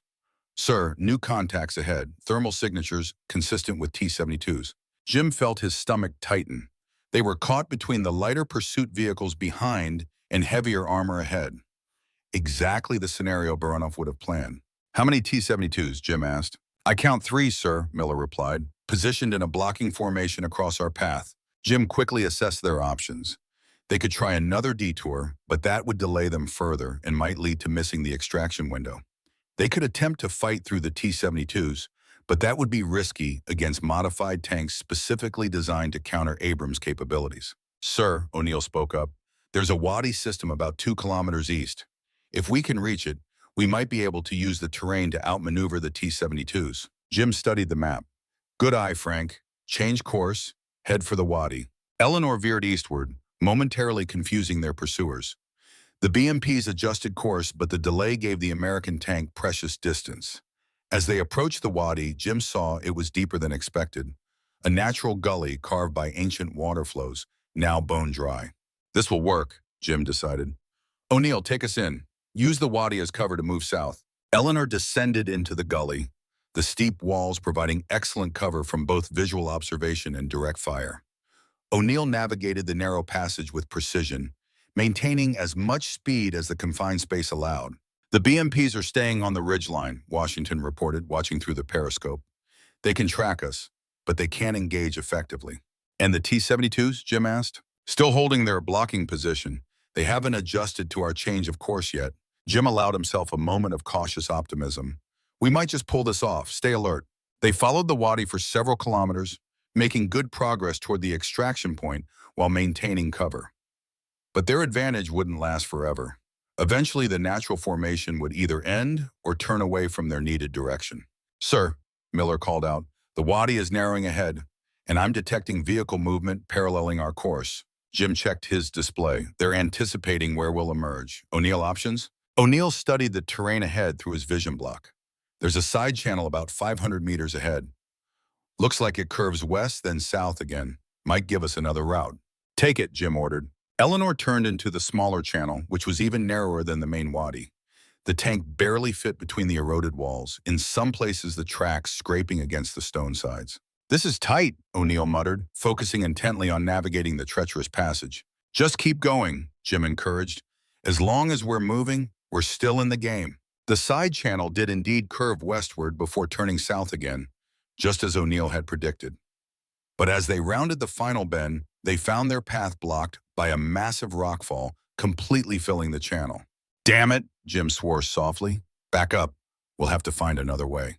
O'Neill began the difficult process of reversing the tank in the narrow confines, a challenging maneuver even in ideal conditions. Sir, Washington's voice carried urgency. Vehicle approaching from behind, fast mover. Jim checked the rear view. A BMP had found their position and was entering the Wadi. Can you get a shot? Jim asked. Negative, Washington replied. No gun depression in this position. They were trapped, unable to go forward because of the rockfall, unable to effectively engage the enemy behind them due to the terrain. Jim made a quick decision. O'Neill, position us against the western wall. Washington, prepare for close engagement. Uncrossing when the BMP rounds the corner. Eleanor pressed against the Wadi wall, angling to allow the main gun to bear on the approaching vehicle when it came into view. Seconds stretched into an eternity as they waited. The BMP appeared suddenly, rounding the bend at speed. The Iraqi vehicle commander clearly didn't expect to find an Abrams waiting, hesitating just long enough for Washington to fire. At point-blank range, the 120mm shell utterly destroyed the lighter vehicle, the explosion echoing off the Wadi walls. Target destroyed, Washington confirmed. But now they know exactly where we are. Jim noted grimly. O'Neill, can you get us up the western wall? O'Neill studied the slope. It's steep, but might be manageable. The question is, what's waiting for us up top? Only one way to find out, Jim decided. Take us up. Eleanor's nose tilted upward as O'Neill guided her toward the wadi wall. The tank's powerful engine roared with effort as they began to climb the steep incline, tracks grinding against loose soil and rock. For several tense moments, it seemed the slope might be too severe, the tank balancing precariously. Then the tracks found purchase on firmer ground, and Eleanor heaved herself over the lip of the wadi onto level ground above. As they crested the ridge, Miller called out, "Contact, T-72 at 11 o'clock, 800 meters." The enemy tank had anticipated their escape route and positioned itself perfectly for an ambush. Before Washington could rotate the turret to engage, the T-72 fired, its round striking Eleanor's frontal armor with tremendous force. The impact rocked the American tank, warning lights flashing across control panels. But the composite armor did its job, absorbing the brunt of the attack. "Damage report?" Jim demanded, ears ringing from the hit. "Superficial damage to the frontal armor," Miller reported, checking systems. "No penetration." "Return fire," Jim ordered. Washington swung the turret, acquiring the target and firing in one fluid motion. The depleted uranium penetrator struck the T-72 dead center, piercing its less advanced armor and detonating its ammunition. The Soviet-designed tank erupted in a catastrophic explosion, its turret blown completely off the hull by the force of its own ammunition cooking off. "Target destroyed," Washington confirmed, "but there'll be more." Jim quickly assessed their position. They were now exposed on the open desert, their location known to enemy forces, with just 40 minutes until extraction. "O'Neill, get us moving south again. Maximum speed. Washington, keep vigilant. Engage any threats immediately. Miller, keep trying to establish communication with our extraction team." Eleanor surged forward once more, racing across the desert toward the rendezvous coordinates. Jim knew they were running a gauntlet now, with enemy forces converging from multiple directions. "Contact," Washington called out. "Multiple vehicles, 3 o'clock. Approximately 3 kilometers and closing." Jim studied them through his optics. T-72s, at least 4 of them, moving to intercept. "We can't engage that many simultaneously," O'Neill warned. "We won't," Jim agreed. "Evasive maneuvers. Use terrain features for cover when possible." O'Neill began a series of irregular movements, changing speed and direction unpredictably while maintaining their general course southward. The pursuing T-72s adjusted, spreading out to reduce Eleanor's escape options. "They're using standard Soviet encirclement tactics," Jim observed, "but with better coordination than I'd expect from Iraqi crews." "Baranov," O'Neill suggested. "He's directing them personally." Jim nodded grimly. The Soviet tank expert was proving to be a formidable adversary, anticipating their moves and countering effectively. But there was one factor he might not have considered. "Miller, what time is sunrise?" Jim asked suddenly. Miller checked his watch. "Approximately 35 minutes, sir." "Perfect." Jim smiled slightly for the first time in hours. "O'Neill, and adjust course. I want the rising sun directly behind us when we approach the extraction point." O'Neill understood immediately. "Using the sun to blind their gunners. Smart." "Let's hope it works," Jim replied, "because we're running out of options." The next 30 minutes were a deadly game of cat and mouse across the desert landscape. The Iraqi forces, clearly directed by an experienced commander, attempted repeatedly to flank and isolate Eleanor. Jim countered each move, using his knowledge of tank warfare and O'Neill's superb driving skills to maintain their freedom of maneuver. Washington engaged when necessary, destroying 2 more enemy vehicles that ventured too close. But ammunition was becoming a concern. They had expended nearly half their main gun rounds, with potentially more fighting ahead before they reached safety. As the eastern horizon began to lighten with approaching dawn, Jim checked their position. 5 minutes to extraction point. Stay sharp. This is where it gets really dangerous. "Sir," Miller called urgently, "I've established communication. Extraction team is confirming they're on station, but they report heavy enemy activity in the area." "Tell them we're inbound with multiple hostiles in pursuit," Jim ordered. "Request immediate air support if available." As they crested a final ridge, the extraction point came into view below them, a flat area where helicopters could land, currently occupied by 2 Blackhawks and a security team establishing a perimeter. Beyond them, the eastern sky was brightening rapidly, the first sliver of sun just beginning to appear. "There's our ride," Jim announced, "and right on time." But between Eleanor and the extraction point, a final obstacle appeared. Three T-72 tanks had positioned themselves in a defensive line, clearly intending to prevent the American tank from reaching safety. "It's the Black Widow unit," Miller reported, recognizing the distinctive modifications on the lead tank. Baranov himself. Jim studied the enemy formation. The T-72s were expertly positioned, using terrain features for hull-down protection while maintaining overlapping fields of fire. A frontal assault would be extremely risky, even for an Abrams. "Sir, extraction team reports they can only hold position for 10 more minutes," Miller relayed. "Iraqi air assets have been detected approaching the area." Jim made his decision. "O'Neill, bring us down the ridge, maximum speed. Washington, target the rightmost T-72 first, then the left. I want them trying to track us with the sun in their eyes." "What about the center tank?" Washington asked. "The Black Widow?" "That one's personal," Jim replied. "We'll deal with it last." O'Neill guided Eleanor down the ridge at nearly 40 miles per hour, the tank's suspension absorbing the brutal impacts as they practically fell down the slope. The sudden, aggressive move seemed to catch the Iraqi tanks by surprise, giving Washington the moment he needed. The Abrams main gun fired, striking the rightmost T-72 before it could properly aim. The Iraqi tank's turret rotated helplessly as flames erupted from its engine compartment. "One down," Washington called, already traversing to the next target. The remaining T-72s returned fire, but as Jim had anticipated, the rising sun directly behind Eleanor made accurate targeting nearly impossible. Their shots went wide, kicking up geysers of sand around the charging American tank. Washington's second shot struck the leftmost T-72's track, immobilizing it. The tank continued to fire, but without mobility, it was effectively neutralized as a blocking force. "Path is opening," Jim observed. "O'Neill, prepare to thread the needle between them. Washington, load sabot and prepare for point-blank engagement with the Black Widow." Eleanor accelerated toward the narrowing gap between the disabled T-72 and Baranov's Black Widow. The modified Soviet tank adjusted position, attempting to cut off their path, but O'Neill anticipated the move perfectly.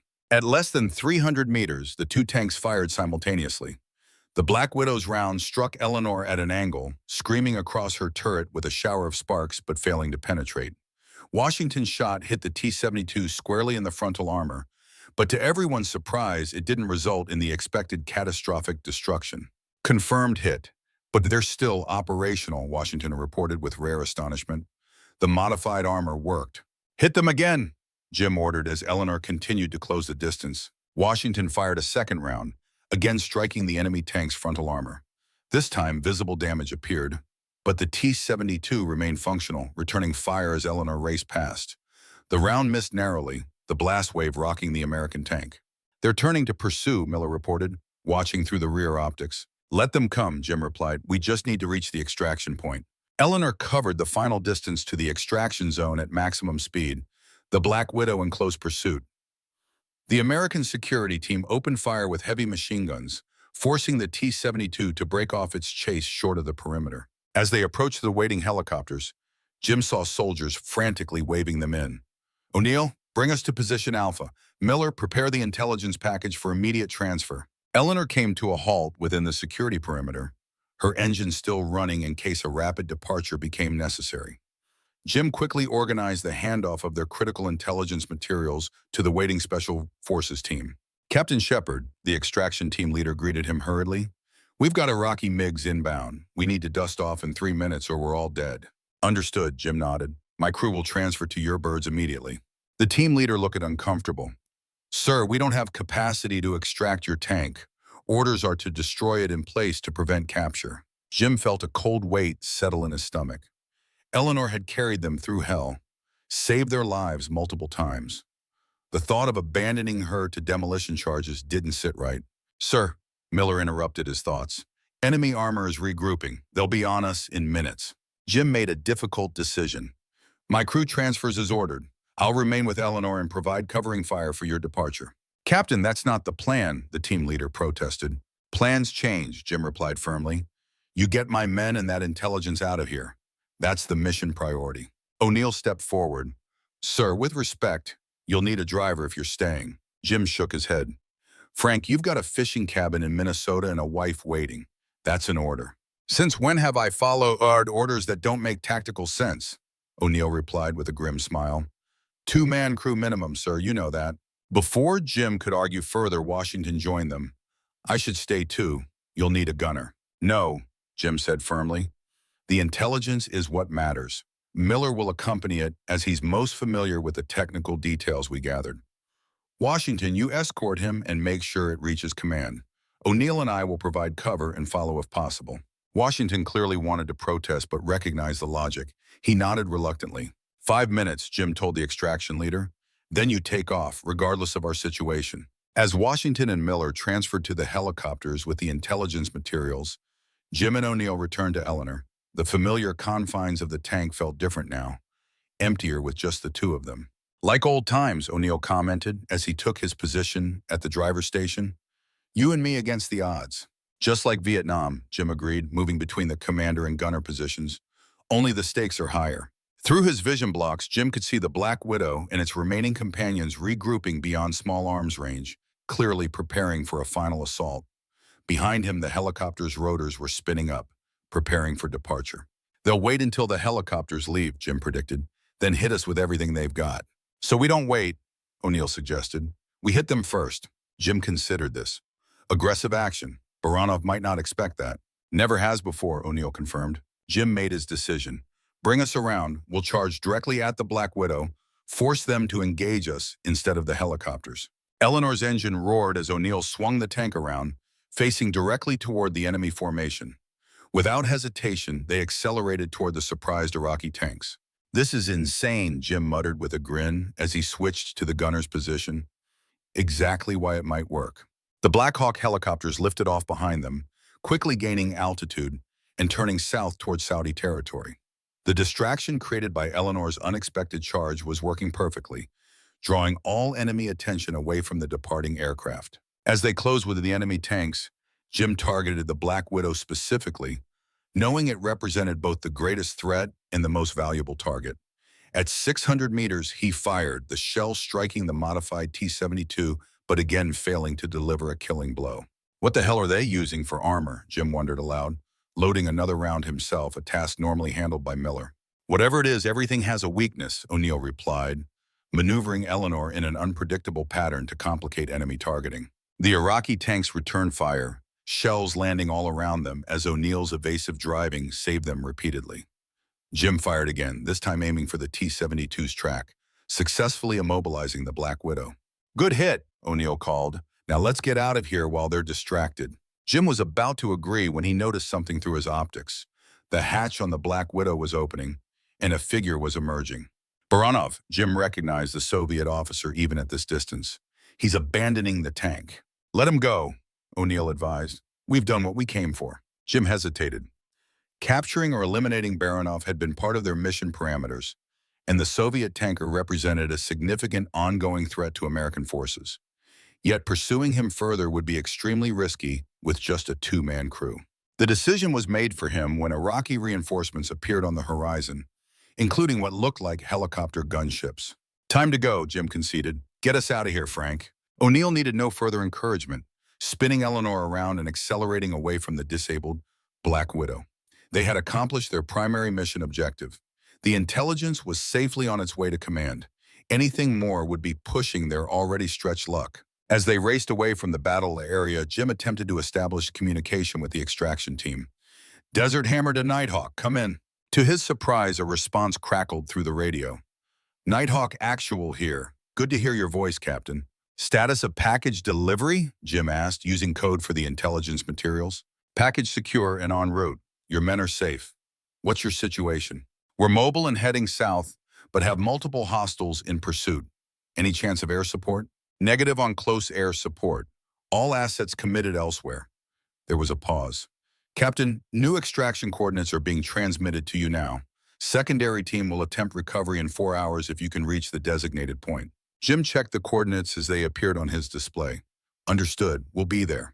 As the communication ended, Jim shared the news with O'Neill. 4 hours to secondary extraction. Think we can make it? O'Neill checked their fuel gauges. Fuel's low but manageable if we're economical. Bigger question is whether we can evade pursuit that long. We've done more with less, Jim reminded him. That we have, sir, O'Neill agreed. That we have. They drove in focused silence for the next hour. using terrain features and navigation skills to evade the Iraqi forces still searching for them.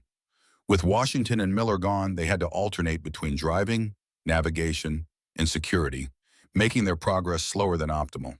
During a brief halt to check their position, O'Neill approached Jim with a serious expression. "Sir, there's something I need to tell you about Baranov and that vulnerability I showed him." Jim looked up from the map. "I'm listening." O'Neill took a deep breath. It wasn't just a technical exchange. Berlin, 1982, was a cover for something bigger. "I was part of a classified program codenamed Steel Handshake." "I've never heard of it," Jim replied. "Few have. It was a back channel between certain elements in the Pentagon and the Soviet Defense Ministry. The Cold Warriors on both sides were preparing for the possibility of a mutual enemy." "China?" Jim guessed. O'Neill shook his head. "The Middle East. Both superpowers recognized the growing threat of extremism and resource conflicts. The program was establishing protocols for potential future cooperation." Jim processed this surprising information. "And Baranov was the Soviet point man?" "One of them. He was more pragmatic than ideological. Saw the writing on the wall for the Soviet system years before most." O'Neill paused. "I was ordered to show him specific details about the Abrams. In return, he shared vulnerabilities in the T-72. "What exactly did you show him?" "The auxiliary power unit access panel. Hit it right, and you can disable an Abrams without destroying it. Perfect for capture rather than kill." O'Neill looked troubled. "I never thought he'd use that knowledge against us." Jim considered the implications. "And you think that's why Command wants the intelligence so badly? Because they know Baranov might have shared Soviet contingency plans with the Iraqis?" "It's possible," O'Neill confirmed. "Steel Handshake was shut down in '85 when hardliners took control of the program. Some of the exchanges were never properly documented. This new information cast their mission in a different light." Jim wondered how many other secrets were buried in the complex relationships between superpowers and how those secrets might affect the coming conflict. "We should move," Jim decided, putting aside these troubling thoughts for later consideration. Secondary extraction in 3 hours. They resumed their journey south, now more cautious than ever. The desert landscape had become a character in their ordeal, alternately providing concealment and obstacles. The heat continued to build as the morning progressed, putting additional strain on both men and machine. 2 hours later, they encountered a new problem. Eleanor's engine began to make an ominous sound, the turbine's usual whine taking on a harsher quality. "What's that?" Jim asked, immediately concerned. O'Neill listened carefully. "Sand ingestion. The extra filters are getting saturated. We've been pushing her too hard for too long in these conditions." "Can we make it to extraction?" O'Neill performed a quick calculation. "If we reduce speed to conserve the engine, maybe, but that extends our exposure time." "Alternatives?" Jim prompted. "We could try to clean the filters, but that means stopping and partial disassembly of the intake system. 30 minutes minimum, totally exposed." Neither option was attractive. Continuing risked catastrophic engine failure, potentially leaving them stranded in hostile territory. Stopping for maintenance meant vulnerability to discovery and attack. "Let's split the difference," Jim decided. "Find us some cover. We'll do a quick emergency cleaning and then proceed at moderate speed." O'Neill located a suitable position where rocky outcroppings provided some concealment. They brought Eleanor to a halt and immediately began the maintenance procedure. Both men working with the efficiency born of years of training and experience. As O'Neill extracted the primary filter assembly, Jim kept watch, scanning the horizon for any sign of pursuit. The desert remained quiet, almost unnaturally so. "It's too quiet," Jim muttered, a soldier's instinct warning him. "They should still be searching this area." "Maybe they gave up," O'Neill suggested, though his tone indicated he didn't believe it. "Baranov doesn't give up," Jim replied. "He redirects, changes approach." They worked in tense silence for 20 minutes, cleaning sand from the filters as best they could with limited tools and supplies. Jim's sense of unease grew stronger with each passing minute. "That's as good as it's going to get," O'Neill announced finally, reinstalling the components. "Should buy us enough performance to reach extraction." "Pack up," Jim ordered. "I want to be moving in 3 minutes." As they prepared to depart, a glint of light caught Jim's attention from a ridge nearly 2 kilometers distant. His combat-honed instincts recognized it immediately. "Down!" he shouted, pulling O'Neill behind the tank's hull just as the distant crack of a high-powered rifle reached them. The sniper's round ricocheted off Eleanor's turret exactly where they had been standing moments before. "Sniper!" Jim confirmed unnecessarily. They're using hunters to track us now. O'Neill nodded grimly. Smart. Single men can cover more ground than vehicles in this terrain. And report our position for heavier forces to converge, Jim added. We need to move, now. They scrambled into Eleanor, bringing her systems online with practiced speed. Before they could get underway, another shot rang out, this one striking the commander's vision block, spiderwebbing the armored glass. They're zeroing in, Jim observed calmly despite the danger. O'Neill, evasive departure. Use the rocks for initial cover, then maximum speed once we're clear. Eleanor lurched into motion, her engine protesting slightly, but performing adequately after their maintenance. O'Neill skillfully navigated between the rock formations, minimizing their exposure to the sniper's position. Once clear of the immediate area, they accelerated across open desert, zigzagging unpredictably to complicate targeting for any observers. Jim monitored their surroundings constantly, aware that the sniper's report would soon bring more substantial threats. 1 hour to extraction, Jim noted. We might just make it. But fate had other plans. As they crested a small rise, they saw what awaited them in the valley beyond. A full company of Iraqi armor, including both T-72s and lighter vehicles, arranged in a blocking formation directly across their path to the extraction point. It's an ambush, O'Neill stated the obvious. They predicted our destination. Jim studied the enemy disposition through his optics. At least 8 T-72s, plus numerous support vehicles and what appeared to be infantry with anti-tank weapons. A force deliberately assembled to ensure no single tank could break through, no matter how advanced. Options? Jim asked, though he already knew they were limited. O'Neill considered their situation. We could try to go around, but with only an hour until extraction, we'd never make it in time.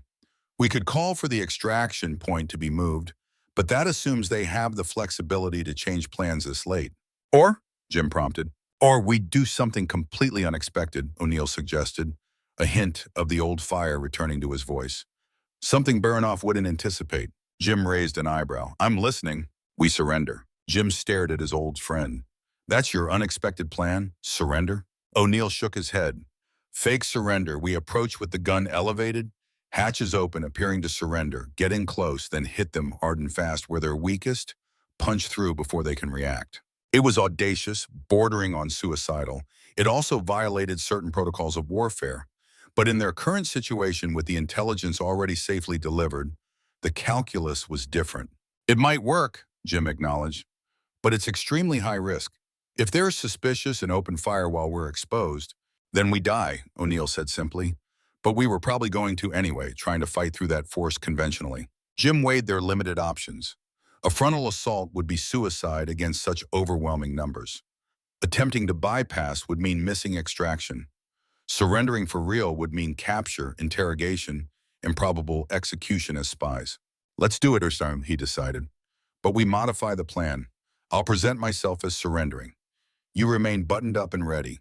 If they take the bait, we execute as you suggested. If not, at least one of us has a fighting chance. O'Neill shook his head firmly. No way, sir. We do this together or not at all. That's an order, Master Sergeant, Jim said, using O'Neill's rank for emphasis. With all due respect, sir, I'm 3 months from retirement. Court-martial doesn't scare me. O'Neill's expression was determined. We've come this far as a team. We finish as a team. Jim recognized the futility of arguing further. All right, together then, prepare the tank for surrender. Main gun elevated, systems hot but appearing dormant. Will approach slowly, seeming to have engine trouble. They made their preparations quickly, positioning the tank to appear partially disabled while ensuring all weapon systems remained ready for instant action. Their plan depended entirely on the Iraqi forces believing they had chosen surrender over a hopeless last stand. Ready? Jim asked, his hand on the hatch. As I'll ever be, O'Neill replied. Been an honor serving with you, Jim. Likewise, Frank, Jim nodded. Let's make this count. Jim opened his hatch and emerged with his hands raised, deliberately making himself visible to the Iraqi forces. O'Neill did the same from the driver's position while keeping one hand near the controls. Eleanor began moving slowly toward the enemy formation, her gun barrel elevated in the universal tank signal of non-aggression. Through his binoculars, Jim could see the Iraqi commanders conferring, clearly surprised by this development. They're buying it, Jim said quietly. Keep moving forward, nice and slow. As they approached the Iraqi lines, a command vehicle moved forward to meet them. Through the open hatch emerged a figure Jim recognized instantly. Viktor Baranov himself, now wearing an Iraqi officer's uniform. "Captain Shepard," Baranov called in accented English. "A pleasure to finally meet the commander who has given us such an interesting chase." "Colonel Baranov," Jim acknowledged. "Seems you have us at a disadvantage." Baranov smiled thinly. "Indeed, though I must commend your crew's performance. Few would have survived this long against my units." "We aim to please," Jim replied, watching carefully as Iraqi soldiers began to approach Eleanor from both sides. "Your reputation precedes you, Captain," Baranov continued, "which is why I find this surrender suspicious." Jim maintained an impassive expression. "Even the best tanker knows when he's beaten, Colonel. Better to live and fight another day." "A pragmatic approach," Baranov nodded. "However, I would be a poor tactician if I accepted your surrender at face value." The Iraqi soldiers had nearly reached the tank now. Jim tensed, ready to drop back inside at the first sign of treachery. "In fact," Baranov continued, "I believe this is what the Americans call a Hail Mary. A desperate final gambit when conventional options are exhausted." Jim realized their plan had failed. Baranov had anticipated the ruse. "O'Neill now," he shouted, dropping back into the tank. Eleanor roared to life instantly, her gun barrel swinging down to target the command vehicle. But before Washington could fire, Iraqi soldiers launched rocket-propelled grenades from multiple positions. Several struck the Abrams simultaneously, not penetrating the armor, but disabling track components and external systems. "We're immobilized," O'Neill reported as he tried to move the tank forward. "Weapons?" Jim demanded, moving to the gunner's position. "Main gun operational, Coke's responding," O'Neill confirmed. Jim targeted Baranov's command vehicle and fired. The shell struck perfectly, destroying the vehicle in a spectacular explosion. But Baranov himself had already moved clear, anticipating the attack. With Eleanor immobilized, the Iraqi forces converged, pounding the American tank with fire from multiple directions. Most rounds failed to penetrate the superior armor, but systems began to fail under the concentrated assault. "Engines overheating," O'Neill reported, hydraulic pressure dropping. Jim continued firing, destroying 2 T-72s and several lighter vehicles. But it was clearly a losing battle. For every enemy he eliminated, more appeared. "Extraction time in 40 minutes, Jim noted grimly. "We're not going to make it." O'Neill nodded, accepting this reality. "Then we make sure they remember us." They fought on, Eleanor absorbing punishment that would have destroyed any lesser tank multiple times over. Jim targeted the most threatening vehicles first, using their dwindling ammunition with precision. 30 minutes into the uneven battle, a critical alarm sounded. "Ammunition fire in the storage compartment," O'Neill reported. "Containment system activating, but we're on borrowed time." Jim knew what this meant. The Abrams was designed with blowout panels to direct the force of an ammunition explosion upward, away from the crew compartment.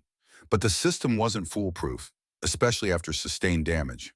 "Time to abandon ship," Jim decided reluctantly. "We've done all we can here." O'Neill nodded, equally reluctant to leave their faithful tank. "Escape plan?" Jim considered their limited options. "We make a run for those rocks to the southeast. Use smoke grenades for cover. Maybe we can hold out until extraction arrives." It was a desperate plan, but their only remaining option. They gathered what weapons and supplies they could carry, prepared smoke grenades, and positioned themselves at the hatches. "On 3, Jim said. 1, 2, 3. They popped smoke grenades in all directions and emerged from the hatches into a world of swirling gray haze. Immediately, small arms fire converged on their position, bullets pinging off Eleanor's hull all around them. Jim dropped to the ground, returning fire with his sidearm as he moved toward the distant rocks. O'Neill followed, providing covering fire of his own. They had covered perhaps 20 meters when Jim heard O'Neill grunt in pain. Turning, he saw his friend stumble, blood spreading across his left side. "Frank!" "Keep going," O'Neill urged through gritted teeth. "I'll cover you." "Not happening," Jim replied, moving back to help O'Neill. "We started together, we finished together." Supporting his wounded friend, Jim continued toward the rocks, both men firing at shadowy figures that appeared through the smoke. They had almost reached cover when another burst of gunfire erupted nearby. Jim felt a searing pain in his right leg, nearly causing him to fall. "Now we're even," O'Neill commented dryly despite his obvious pain. "Always the competitor," Jim replied, forcing himself to keep moving. They reached the rocks just as the smoke began to dissipate, collapsing behind cover as Iraqi forces closed in. Jim quickly assessed their situation. Both wounded, limited ammunition, surrounded by superior forces, and with extraction still 30 minutes away. Not exactly how I planned to spend my retirement, O'Neill commented, applying a pressure bandage to his wound. You can still get that fishing cabin, Jim assured him, doing the same for his leg injury. We just need to hold out a little longer. They positioned themselves back to back among the rocks, each covering different approaches. As Iraqi soldiers began to advance cautiously toward their position, Jim and O'Neill opened fire selectively, making each shot count. For 20 minutes, they maintained their desperate defense, repelling several attempts to rush their position. But their ammunition was dwindling, and both were weakening from blood loss and exertion. 10 minutes to extraction, Jim noted, checking his watch. If they're still coming, they'll come, O'Neill said with conviction. The question is whether anyone will be left to extract. As if in answer, the distinctive thump of helicopter rotors became audible in the distance. Jim allowed himself a moment of hope. Hear that? O'Neill nodded, reloading his weapon with his last magazine. Cavalry's coming, just like the old westerns. The Iraqi forces heard it too, their attacks becoming more determined as they realized time was running out. A coordinated rush from multiple directions forced Jim and O'Neill to expend most of their remaining ammunition in a desperate defense. Last mag, Jim reported, ducking back behind cover. Make it count. The helicopters were visible now, 2 Blackhawks approaching rapidly, door gunners already engaging the Iraqi forces from above. But there were still dozens of enemies between them and rescue. One last push, O'Neill suggested, his face pale from blood loss but his determination undiminished. One last push, Jim agreed. On my mark. Mark! They emerged from cover, firing precisely at the closest threats while moving toward a clearing where the helicopters might land. Iraqi forces converged on them, bullets kicking up dust at their feet as they ran. The lead Blackhawk descended into the clearing, its door gunners providing suppressing fire to create a corridor. Jim and O'Neill stumbled toward it, supporting each other as they covered the final distance. As they reached the helicopter, strong hands pulled them aboard. The aircraft immediately began to ascend, still taking fire from below. Cutting it close, Captain, the crew chief shouted over the engine noise as he applied fresh bandages to their wounds. Had to make an entrance, Jim replied, finally allowing exhaustion to overtake him as the helicopter banked sharply and accelerated away from the battlefield. His last conscious thought before darkness claimed him was of Eleanor, their faithful tank, abandoned but undefeated on the Iraqi desert floor. She had carried them further than anyone could have expected, a testament to American engineering and the spirit of her crew. The mission was complete, the intelligence was delivered, and somehow, against all odds, they had survived to tell the tale. As the Black Hawk raced towards Saudi airspace in safety, Jim Shepard surrendered to unconsciousness, secure in the knowledge that they had accomplished what they set out to do.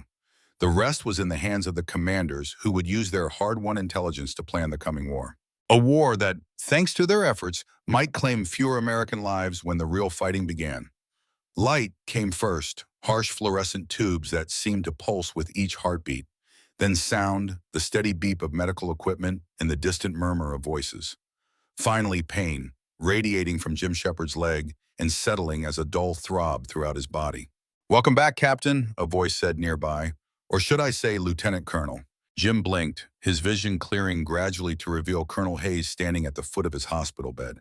The stark white room and antiseptic smell confirmed he was in a medical facility, likely somewhere in Saudi Arabia. "Frank?" Jim asked immediately, his voice rough from disuse. "Master Sergeant O'Neill is stable," Hayes replied. "Next door. 3 surgeries so far, but the doctors are optimistic." Relief washed over Jim. They had made it out, both of them. "The intelligence?" he asked next, professional concern overriding personal discomfort. Hayes's expression softened slightly, perhaps with new respect. "Already integrated into operational planning. Your findings have altered our entire tactical approach to the coming ground war. General Armstrong asked me to convey his personal gratitude." Jim nodded, absorbing this information. "And Eleanor? Your tank?" Hayes seemed surprised by the question. "Captured, unfortunately. The Iraqis recovered it after your extraction, but the sensitive systems had been thoroughly destroyed by the internal fires. Nothing of value remained." There was a moment of silence as Jim processed the loss of the machine that had carried them through hell. "Your promotion to Lieutenant Colonel has been approved," Hayes continued, changing the subject, "as have Silver Stars for you and your entire crew. The President personally signed off on the commendations."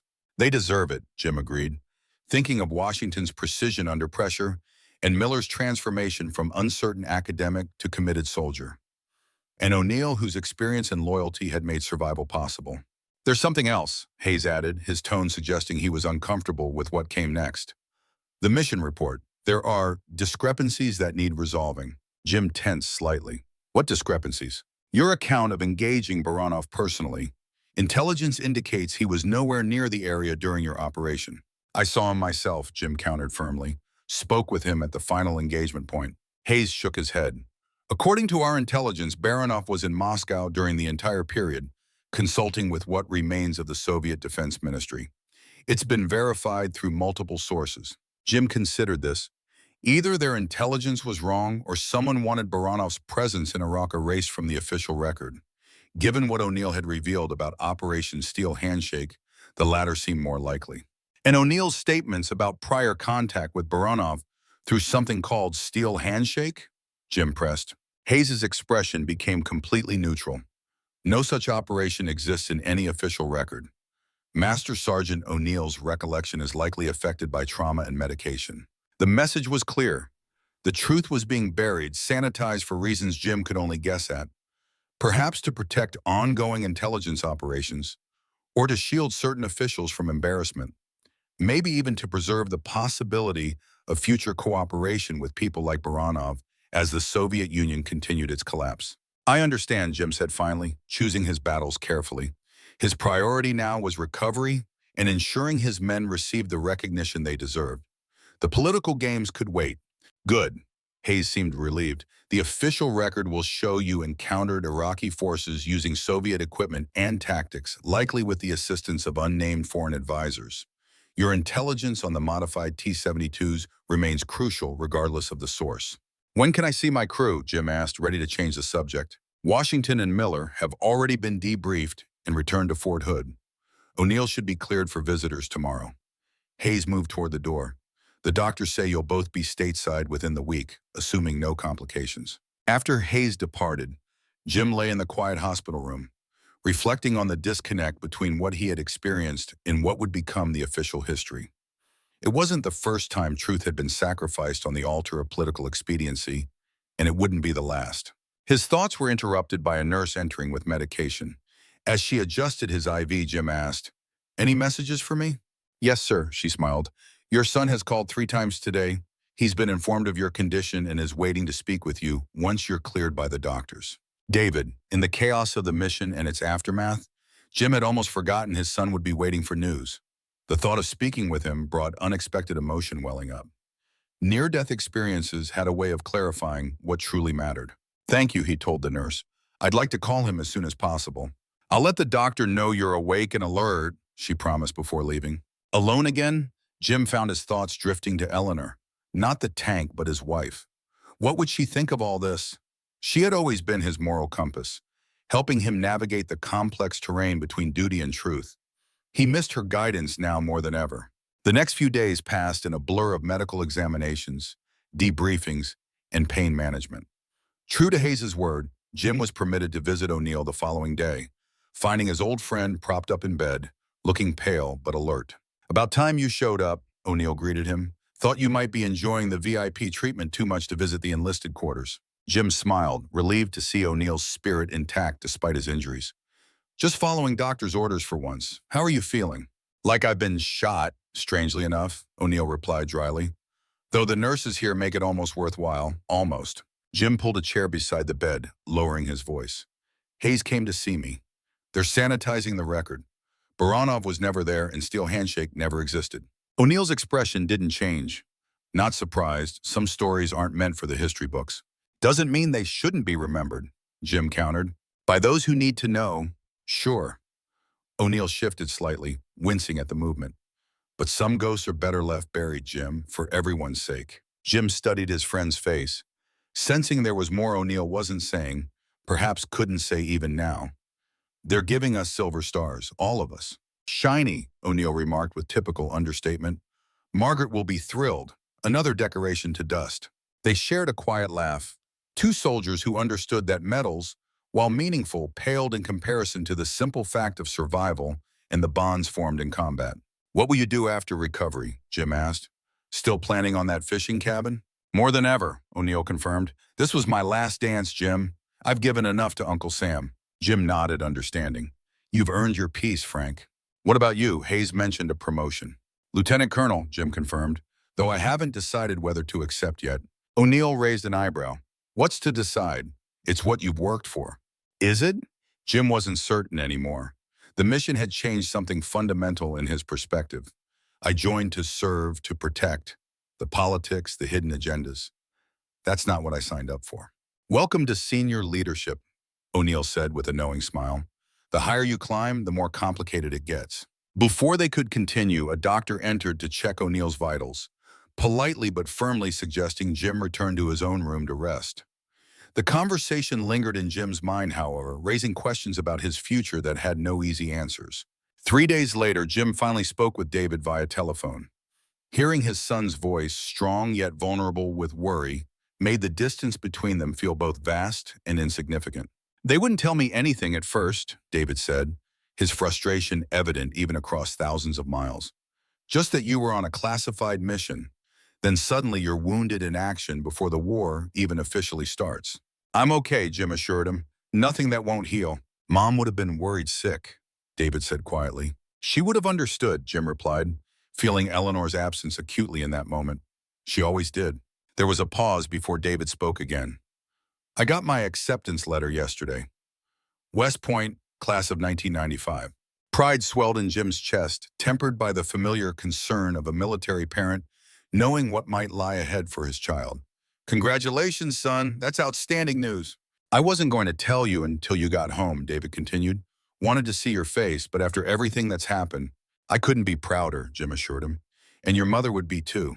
They talked for nearly an hour about West Point, about David's remaining months of high school, about everything except the mission that had nearly cost Jim his life.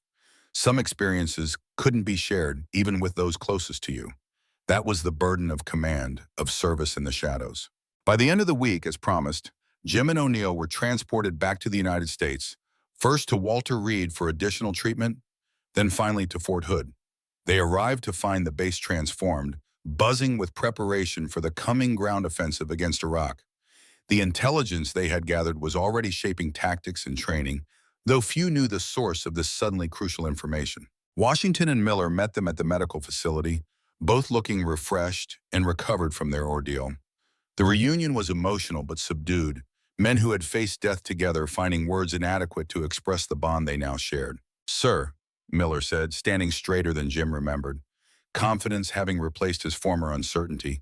I wanted to thank you for the opportunity to serve under your command. It was educational. Jim smiled at the understatement. You performed admirably, Sergeant. Your technical analysis of the modified T-72s has been particularly valuable to command.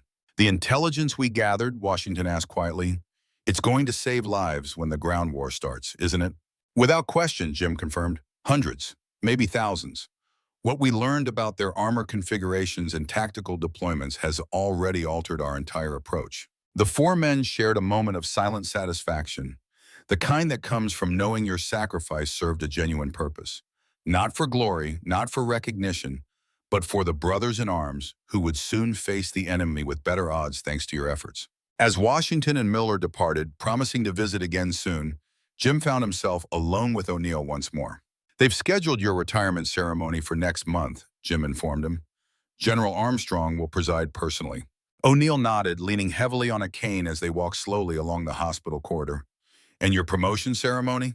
Delayed, Jim replied. I've requested time to recover fully and spend some time with David before accepting additional responsibilities. O'Neill studied him shrewdly. You're still uncertain. I'm reconsidering my priorities, Jim admitted, watching Eleanor burn, thinking we wouldn't make it out. It clarifies things. The tank or your wife? O'Neill asked perceptively. Both, I suppose, Jim answered after a thoughtful pause. I've been running from her death, throwing myself into the work. Maybe it's time to stop running. They reached a window overlooking the base, watching the constant movement of vehicles in personnel preparing for war. Soon, thousands of young Americans would face the same dangers they had barely survived, though hopefully better prepared thanks to their intelligence. Whatever you decide, O'Neill said finally, make sure it's for the right reasons. Running towards something is always better than running away. The wisdom in these simple words stayed with Jim through the weeks of rehabilitation that followed. His leg healed gradually, the pain receding but never quite disappearing, a permanent reminder of the mission that had changed everything. David visited during his spring break, a week that Jim treasured more than any decoration. They talked about West Point, about Eleanor, about the legacy of service that connected generations of their family. Jim shared what he could about his experiences, filtering the classified details, but conveying the essential truths about courage, leadership, and the cost of freedom. As promised, O'Neill's retirement ceremony was held the following month. Despite still recovering from his wounds, the Master Sergeant stood tall in his dress uniform, chest heavy with the decorations earned over 3 decades of service. Jim attended in uniform as well, standing with Washington and Miller as their former crew member received his final honors. General Armstrong delivered a moving speech about dedication and sacrifice, carefully avoiding specific mention of their recent mission while making clear the debt owed to men like O'Neill. When the formal proceedings concluded, Jim approached his old friend, now officially a civilian. "How does it feel?" Jim asked as they shook hands. "Lighter," O'Neill replied thoughtfully. "Like I've set down something I've been carrying for a very long time." Jim understood completely. Margaret must be thrilled. "Already has me painting the cabin," O'Neill confirmed with a rueful smile. "Retirement isn't exactly restful so far." They were interrupted by the arrival of Colonel Hayes, who had been noticeably reserved throughout the ceremony. "Master Sergeant," Hayes addressed O'Neill formally, "congratulations on your distinguished career." "Thank you, sir," O'Neill replied with equal formality. Hayes turned to Jim. "Captain, excuse me, Lieutenant Colonel Shepard, a word when you have a moment." Jim nodded, curious about Hayes's unusually deferential manner. After ensuring O'Neill was occupied with other well-wishers, he followed Hayes to a quiet corner of the reception hall. "I owe you an apology," Hayes began without preamble. "I questioned your suitability for the Desert Hammer mission. I was wrong." The admission clearly didn't come easily to Hayes, a man who prided himself on correct assessment and proper procedure. "Your methods were unorthodox, your disregard for direct orders concerning, but the results," Hayes shook his head in reluctant admiration. "The intelligence you gathered has reshaped our entire battle plan. Early estimates suggest casualty projections have been reduced by nearly 40%. Jim absorbed this validation silently, appreciating its significance coming from Hayes. "There's more," Hayes continued. "Your promotion packet has been processed. General Armstrong is pushing for you to take command of the 2nd Battalion upon your full recovery. It's a significant step up, with potential for further advancement." The offer was everything Jim had worked toward throughout his career. Battalion command was the dream of every armor officer, a position of genuine influence and responsibility. Yet he felt strangely detached from the ambition that had driven him for so long. "I appreciate the confidence," Jim replied carefully, "but I need more time before making that decision." Hayes seemed genuinely puzzled. "More time? This is a rare opportunity, Lieutenant Colonel, the kind that doesn't come twice." "I understand that," Jim assured him, "but recent events have given me reason to reevaluate my priorities." Hayes studied him with newfound respect. "Very well. The position will remain open for 30 days. After that, we'll need to look at other candidates." As Hayes departed, Jim rejoined the celebration, congratulating O'Neill again and exchanging contact information with a promise to visit Minnesota once the fishing cabin was completed. Yet throughout the remainder of the evening, his thoughts kept returning to the crossroads he now faced. The ground war against Iraq began 2 weeks later, unleashing the full might of American and coalition forces against Saddam Hussein's army. Jim followed the reports closely, recognizing in the battlefield accounts how their intelligence had shaped the engagement strategies. American M1A1 Abrams tanks now approached the modified T-72s with specific tactics designed to counter their improvements, resulting in overwhelming victories with minimal friendly casualties. One evening, as Jim watched news coverage of the rapidly advancing coalition forces, his phone rang. The caller identified himself as a representative from the National Security Council, requesting an immediate meeting at Fort Hood the following morning. Intrigued and slightly concerned, Jim arrived at the designated conference room to find a familiar face waiting. The intelligence officer Collins from their original mission briefing. "Captain Shepard," Collins greeted him, deliberately using his former rank. "Thank you for coming on such short notice." "It's Lieutenant Colonel now," Jim corrected him, "though I haven't officially accepted the promotion yet." Collins smiled thinly. "That's partly why I'm here. Please have a seat. Once they were settled, Collins placed a classified folder on the table between them. What I'm about to share is classified above top secret. It doesn't leave this room. Jim nodded, understanding, his curiosity mounting. Viktor Baranov defected 3 days ago, Collins stated flatly. He approached our embassy in Turkey requesting asylum and offering information. The revelation hit Jim like a physical blow. Defected after everything he did in Iraq? Collins's expression remained neutral. According to our official records, Baranov was never in Iraq. We both know that's not true, Jim countered. What we know and what exists in the official record are sometimes different, Collins replied carefully. Baranov claims his actions in Iraq were part of a complex deception, that he deliberately ensured your team would observe certain modifications to the T-72s while concealing others. Jim processed this information, trying to reconcile it with what they had experienced. Why would he do that? He says he was playing a long game, Collins explained, providing enough legitimate intelligence to establish his value while positioning himself for eventual defection as the Soviet system collapsed. The full details are still being verified. And O'Neill, the Steel Handshake program? Collins' expression betrayed nothing. Officially, no such program existed. Unofficially, Jim pressed. After a calculating pause, Collins continued. Unofficially, certain back channels were established during the late Cold War period. Master Sergeant O'Neill may have been involved in some capacity. Baranov has requested to speak with him specifically. Jim leaned back, connecting the dots. You want O'Neill to come out of retirement for this debriefing. We're exploring that possibility, Collins acknowledged, given their prior interaction. Frank deserves his peace, Jim said firmly. He's given enough. This is a matter of national security, Collins reminded him.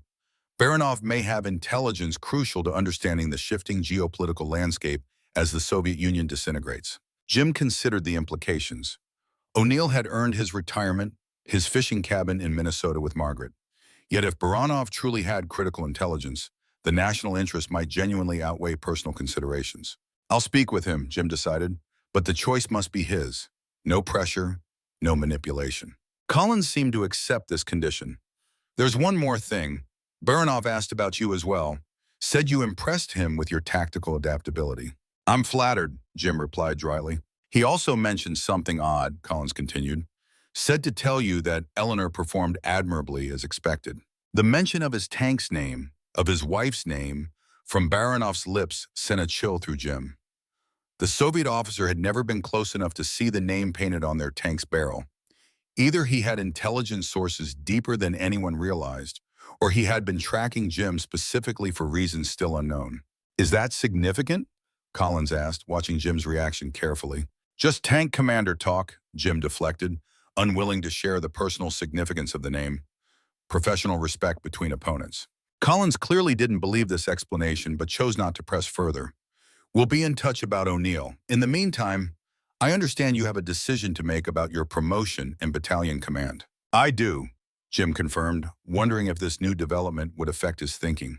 For what it's worth, Collins added as he gathered his materials, men with your experience and judgment are increasingly valuable in the new world we're entering. The clear lines of the Cold War are blurring. We need leaders who can navigate gray areas. After Collins departed, Jim remained in the conference room, contemplating this unexpected twist. Baranov's defection and apparent interest in both him and O'Neill suggested layers of complexity beyond what he had imagined. The game was indeed bigger than it had appeared. That evening, Jim called O'Neill at his Minnesota cabin, now partially renovated. Sounds like you're making progress, Jim commented, after hearing about the new dock and fishing boat. Getting there, O'Neill confirmed. Margaret's already talking about curtains and furniture. I'm just trying to make sure the roof doesn't leak. Jim hesitated, reluctant to disrupt his friend's hard-earned peace. Frank, something's come up. Baranov defected. He's asking to speak with you. The silence that followed spoke volumes. When O'Neill finally responded, his voice had lost its casual tone. They found you quickly. Collins, Jim confirmed. National Security Council. He mentioned Steel Handshake without actually confirming it existed. Typical, O'Neill muttered. What does Baranov want? Unclear. Collins suggested he has intelligence about the Soviet collapse, but I suspect there's more to it. O'Neill sighed heavily. There always is with Viktor. You don't have to do this, Jim assured him. You've earned your retirement. I told Collins the choice had to be yours. No pressure. Appreciate that, O'Neill said. But we both know national security trumps fishing any day. Not always, Jim countered. Not anymore, at least for me. You're still wrestling with that battalion command decision, O'Neill observed. More than ever, Jim admitted. David starts at West Point this fall. I've already missed so much of his life. And after what we went through in Iraq, perspective changes when you nearly die in the desert, O'Neill agreed. Listen, about Baranov, tell Collins I'll talk to him, but on my terms. One meeting at a location I choose. No recordings, no observers except you, if you're willing. Me? Jim was surprised by the request. I trust you, O'Neill said simply, and I want someone there who knows what really happened, not the sanitized official version. Of course, Jim agreed immediately. I'll relay the conditions to Collins. After ending the call, Jim walked to his window, gazing at the stars visible above Fort Hood. The same stars that had guided them through the Iraqi desert months ago, that had witnessed their desperate struggle for survival. The same stars his son would soon study as a West Point cadet, perhaps one day navigating by their light on battlefields yet unimagined. The following week brought Jim's final medical clearance, and with it, the deadline for his decision about battalion command. As he sat in his office reviewing the paperwork, a knock came at his door. Enter Passage called, expecting the administrative officer sent to collect his decision. Instead, David stood in the doorway, dressed in civilian clothes with a duffel bag over his shoulder. David? Jim rose in surprise. What are you doing here? Shouldn't you be in school? Graduation was last week, remember? His son reminded him with a smile. I thought I'd come see you before heading to West Point for summer orientation. Jim embraced his son, momentarily overwhelmed by how quickly time had passed. David was no longer a boy, but a young man on the verge of his own military career. I should have been at your graduation, Jim said regretfully. You were recovering, David dismissed the concern. Besides, Grandma and Grandpa took plenty of pictures. He glanced at the papers on Jim's desk.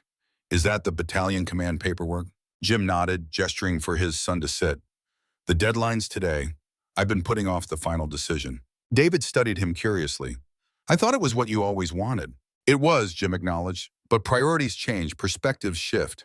Because of the mission? The one you can't talk about? Jim chose his words carefully. That mission reminded me of something I've known, but perhaps forgotten. That there are different ways to serve, different kinds of impact we can have. David considered this thoughtfully. Mom used to say that the most important leadership happens at home first. The mention of Eleanor brought both pain and clarity. She had always balanced her support for Jim's career with gentle reminders about what truly mattered in life. She was right, Jim agreed softly, as usual. They talked for hours, father and son connecting more deeply than they had in years. David shared his hopes and concerns about West Point, while Jim offered advice drawn from both his successes and failures. Neither mentioned the empty chair where Eleanor should have been, but her presence was felt nonetheless, guiding their conversation toward understanding. When David finally departed for his hotel, promising to return the following day, Jim remained at his desk, staring at the battalion command acceptance form. With sudden clarity, he made his decision, completing the paperwork with a sense of certainty that had eluded him for weeks. The meeting with Baranov took place 2 months later at a secure facility near Washington, D.C. As requested, only Jim and O'Neill were present with the Soviet defector, who looked substantially different from the man they had encountered in Iraq. Civilian clothes and a less severe haircut had softened his appearance, though his eyes retained the calculating intelligence Jim remembered. Master Sergeant O'Neill, Baranov greeted them in accented English. Lieutenant Colonel Shepard, thank you for agreeing to this meeting. Let's skip the pleasantries, O'Neill replied tersely. You wanted to talk. Talk. Baranov smiled slightly. Direct as always, Frank. Very well. He turned to Jim. First, I must congratulate you on your performance in Iraq. Few commanders would have attempted what you did. Fewer still would have succeeded. We lost the tank, Jim pointed out. Hardly a complete success. But you accomplished your primary mission, Baranov countered. The intelligence you gathered significantly reduced American casualties in the ground war. And you survived against overwhelming odds, a testament to your leadership and your crew's capabilities. Jim remained unmoved by the praise. What do you want, Baranov? The Russian's expression became more serious. The world is changing. The Soviet Union is collapsing, but the dangers aren't diminishing, merely transforming. New threats are emerging from the chaos. That's for intelligence analysts to assess, O'Neill interjected. Why involve us specifically? Baranov leaned forward. Because Steel Handshake was more significant than you were told. The program wasn't just about technical exchange or contingency planning. It was about identifying men of character on both sides, men who might one day work together when ideological barriers fell. Jim glanced at O'Neill, whose expression revealed nothing. I brought valuable intelligence, Baranov continued. Weapons programs, sleeper agents, dead drops never revealed to Western intelligence. But my most valuable offering is perspective on what comes next. Which is, Jim prompted. Fragmentation, Baranov stated firmly. The Soviet nuclear arsenal scattered across newly independent republics. Extremist ideologies filling the vacuum left by communism's failure. Non-state actors gaining access to sophisticated weapons. The next war won't be between superpowers, but against shadows. The assessment aligned with concerns Jim had heard whispered in senior officer circles, though rarely discussed so bluntly. Your government is preparing for this future, Baranov continued, creating new units, new approaches. They need men who understand both the old and new paradigms, men like you. The implication was clear. This wasn't just debriefing a defector, it was a recruitment pitch. I've made my decision regarding my future service, Jim said firmly. It's not subject to revision. Baranov studied him curiously. You declined battalion command. A surprise to many, I understand. Jim didn't bother asking how Baranov knew this. I accepted a teaching position at West Point instead. Tactics and leadership development. Shaping the next generation, Baranov nodded appreciatively. Perhaps wiser than continuing on the command track. Though I suspect there's more to your decision than professional considerations. My son enters West Point this fall, Jim acknowledged. Family factors weighed heavily in my choice. Baranov turned to O'Neill. And you, Frank? Truly content with retirement? Absolutely, O'Neill replied without hesitation. My fishing skills need all the practice they can get. Baranov smiled, seeming genuinely amused. We are all entitled to our pretenses. But should you ever reconsider, there are projects that could benefit from your unique perspective. The meeting continued for another hour, covering technical details of Soviet weapon systems and tactical doctrines that might prove valuable to American intelligence. Throughout, Jim had the distinct impression they were being evaluated as much as they were gathering information. When they finally concluded, Baranov offered his hand first to O'Neill, then to Jim. Perhaps our paths will cross again under different circumstances. I doubt it, O'Neill replied bluntly. Never say never in our line of work, Baranov countered with a knowing smile. As they departed the facility, Jim and O'Neill walked in contemplative silence to their waiting car. Think he was telling the truth? Jim asked finally. About Steel Handshake being a talent identification program? O'Neill shrugged. Partly. Viktor never tells the complete truth about anything. It's not in his nature. But you trust him to some degree, Jim observed. Otherwise, you wouldn't have agreed to meet. Trust is a strong word, O'Neill hedged. Let's say I recognize his value as an intelligence source, and I believe his assessment about fragmentation and emerging threats is genuine. Jim nodded, having reached similar conclusions. I meant what I told him about West Point. My decision stands. Good, O'Neill said firmly. Teaching might not have the glory of battalion command, but those cadets will benefit from your experience, including David. The mention of his son brought a smile to Jim's face. He's thriving already. The structure, the challenge, it suits him. Like father, like son, O'Neill observed, though hopefully his generation faces fewer hidden wars than ours. I wouldn't count on it, Jim replied soberly, Baranov's warnings about fragmentation and non-state threats still fresh in his mind. They parted at the airport with promises to keep in touch, O'Neill returning to Minnesota in his fishing cabin, Jim to his preparation for the upcoming teaching position at West Point. 3 months later, on a crisp autumn day, Lieutenant Colonel James Shepard stood on the historic grounds of the United States Military Academy, watching as the new class of cadets marched in formation across the parade field. Among them was David, his posture perfect, his expression serious with the weight of the tradition he now participated in. From his position on the reviewing stand, Jim could see echoes of Eleanor in their son's features, in the determined set of his jaw and the thoughtful intelligence in his eyes. She would have been so proud of this moment, of the young man David had become. As the formation passed, David's eyes briefly met his father's, a moment of connection amid the disciplined pageantry. No words were necessary between them. Both understood the legacy they shared, the responsibilities they carried. After the ceremony, as other faculty members departed, Jim remained on the empty parade ground, lost in thought. His journey from Vietnam to Desert Storm, from captain to lieutenant colonel, from tank commander to academy instructor, seemed simultaneously lengthy and compressed. Moments of intense experience separated by periods of routine, all culminating in this new chapter. He thought of Eleanor, the tank, and the woman, both having carried him through dark times. Of O'Neill, Washington, and Miller, the crew who had become family during those desperate days in Iraq. Of Baranov, the enigmatic adversary turned reluctant ally in a changing world. Most of all, he thought of David and the cadets like him, preparing for challenges they could scarcely imagine. The wars they would fight might not feature mass tank formations or clear front lines, but would require the same courage, adaptability, and moral clarity that had guided Jim through his own trials. As he began the walk back to his faculty quarters, Jim's leg ached slightly, a permanent reminder of Desert Hammer. The pain was minimal now, but never completely absent, much like the memories of what they had experienced. Some burdens you learned to carry, they became part of who you were. His phone rang, displaying a Minnesota area code he recognized as O'Neill's. "How's the fishing, Frank?" he answered warmly. "Terrible," O'Neill replied with evident satisfaction, "which means I need more practice. How's academic life treating you?" "Challenging in different ways," Jim admitted. "These cadets asked tougher questions than I expected." "Good. Make them think critically. The next war won't come with a convenient Soviet playbook." They talked briefly about O'Neill's cabin renovations and Jim's adjustment to teaching, comfortable conversation between old friends. As they were about to conclude, O'Neill's tone changed slightly. "Heard anything from our mutual acquaintance?" he asked, the circumspection suggesting he meant Baranov. "Nothing," Jim replied. "You?" "Not directly," O'Neill said carefully. "But there are rumors in certain circles about a new joint task force. Very quiet, very selective recruitment."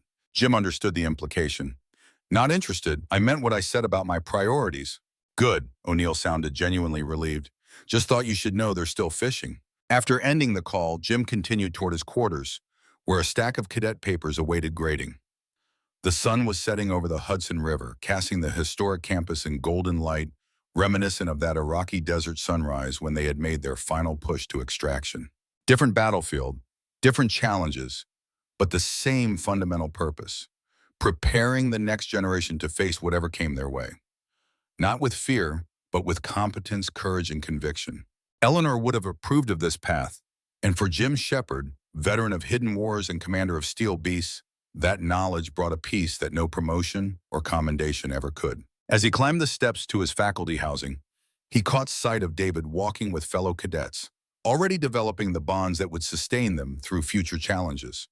The sight affirmed what Jim had always known, but sometimes forgotten amid the chaos of service: that the legacy we leave isn't measured in battles won or ranks achieved, but in the lives we touch and the values we transmit. Steel might rust, empires might fall, but the true iron legacy endured.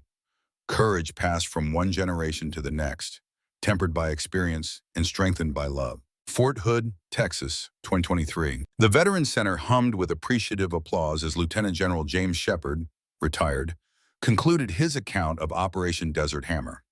Even Thomas Brennan, the initially skeptical doctoral student, seemed genuinely moved by the story. "So you chose teaching over battalion command," Brennan summarized. "That must have been a difficult decision after everything you'd been through." "The right decisions often are," Jim replied, his voice carrying the weight of wisdom hard-earned. "But I've never regretted it. Those years at West Point were among the most rewarding of my career." Another veteran raised his hand. "What happened to the others? Your crew?" Jim smiled, grateful for the question. Master Sergeant O'Neill retired to Minnesota as planned, caught fish and spoiled grandchildren for 20 wonderful years before passing in 2013. His fishing cabin is now maintained by his family as a retreat for wounded veterans. The room grew quiet, respectful of the bittersweet update. Sergeant Washington went on to become a battalion command sergeant major, serving with distinction in both Iraq wars before retiring. Last I heard, he was coaching Olympic shooting hopefuls. Jim's pride in his former gunner was evident. And Miller, our loader with the Princeton education, perhaps the most surprising transformation. He remained in service, eventually transferring to intelligence. Rose to colonel before retiring to teach physics at the university level. The veterans nodded appreciatively, understanding how combat bonds transcended time and distance.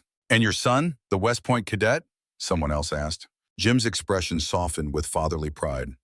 "David graduated with honors, served 3 tours in Afghanistan, and now commands the same armored battalion I once declined. The legacy continues, though the battlefields have changed. As the formal portion of the event concluded and veterans gathered in smaller groups, Jim found himself approached by an elderly man he didn't immediately recognize. Impeccably dressed in a tailored suit despite his advanced age, the man carried himself with military bearing. Lieutenant General Shepard, the man greeted him in accented English. A compelling account, though perhaps selectively edited for security considerations. Jim's eyes narrowed as recognition dawned. Despite the decades that had passed, despite the gray hair and lined face, he knew those calculating eyes. Baranov. The Russian smiled slightly. Viktor Petrov now, American citizen since 2001. Consultant on Eurasian affairs to various government agencies. "What are you doing here?" Jim asked, tension evident in his posture despite the years separating them from their desert confrontation. "Visiting an old adversary. Is that so strange?" Baranov, or Petrov as he now called himself, seemed genuinely curious. "We are both relics of a different era, are we not? Living history of conflicts most have forgotten or never knew existed." Jim studied the man carefully, searching for signs of the hardened Soviet officer who had hunted them across the Iraqi desert. Time had softened his appearance, but not, Jim suspected, the calculating intelligence behind those eyes. "Your presentation omitted certain details," Baranov continued quietly. "Operation Steel Handshake, our conversation in Washington after my defection. The true extent of what was at stake. Some stories aren't meant for public consumption," Jim replied, echoing O'Neill's words from decades earlier. "Indeed," Baranov agreed, "though perhaps they should be preserved somehow for those who need to understand the complexities beneath the simplified narratives of history." Jim considered this perspective. "Are you suggesting a more complete accounting?" "Merely an observation," Baranov shrugged. "The new generation faces challenges we could scarcely imagine during our Cold War certainties. Perhaps there are lessons in our experiences that might serve them." Before Jim could respond, he spotted his son David, now a full colonel, entering the reception area. Tall and distinguished in his dress uniform, he was unmistakably Eleanor's son, as much as Jim's, carrying himself with quiet confidence. "My son," Jim explained to Baranov, "here to drive me home after the event." The Russian nodded appreciatively. "The continuity of service. Admirable." He extended his hand. "I won't intrude further on your family reunion. Perhaps another time we might continue our conversation." Jim hesitated briefly before accepting the handshake, a symbolic closing of a circle that had begun in the Iraqi desert decades earlier. "Perhaps." As Baranov departed, David approached, eyeing the retreating figure curiously. "Who was that? Seemed like you knew each other well." Jim watched his former adversary disappear into the crowd of veterans. "Just someone from the old days. A reminder of how much the world has changed." "Your speech was excellent," David said, changing the subject, "though I suspect there were classified portions you couldn't share." "Some stories are best kept between those who live them," Jim acknowledged, patting the worn tank badge in his pocket. "But the important lessons remain valid: courage, loyalty, perspective on what truly matters." David nodded understanding. "Ready to go, Dad? Emma and the kids are waiting for dinner." The thought of his daughter-in-law and grandchildren brought a smile to Jim's face. "More than ready." As they walked toward the exit, Jim cast one final glance across the room filled with veterans of various eras, each carrying their own stories, some told, many forever unspoken. The official histories would record the victories and defeats, the strategies and statistics, but could never fully capture the human experiences that shaped them. Perhaps that was as it should be. Some aspects of service transcended documentation, existing in the quiet knowledge shared between those who had faced the crucible together, in the values passed from one generation to the next, in the steel bonds forged in the heat of shared challenge. For James Shepard, former tank commander and guardian of both classified operations and family legacy, that knowledge was enough. Eleanor's memory, preserved in his heart rather than in official records. The lessons of Desert Hammer, transmitted through his teaching rather than medal citations. The true strength of steel warriors, found not in armor plates, but in the character they protected. As he stepped into the Texas evening with his son beside him, Jim felt the weight of the tank badge in his pocket, a tangible reminder of all they had endured and all they had preserved.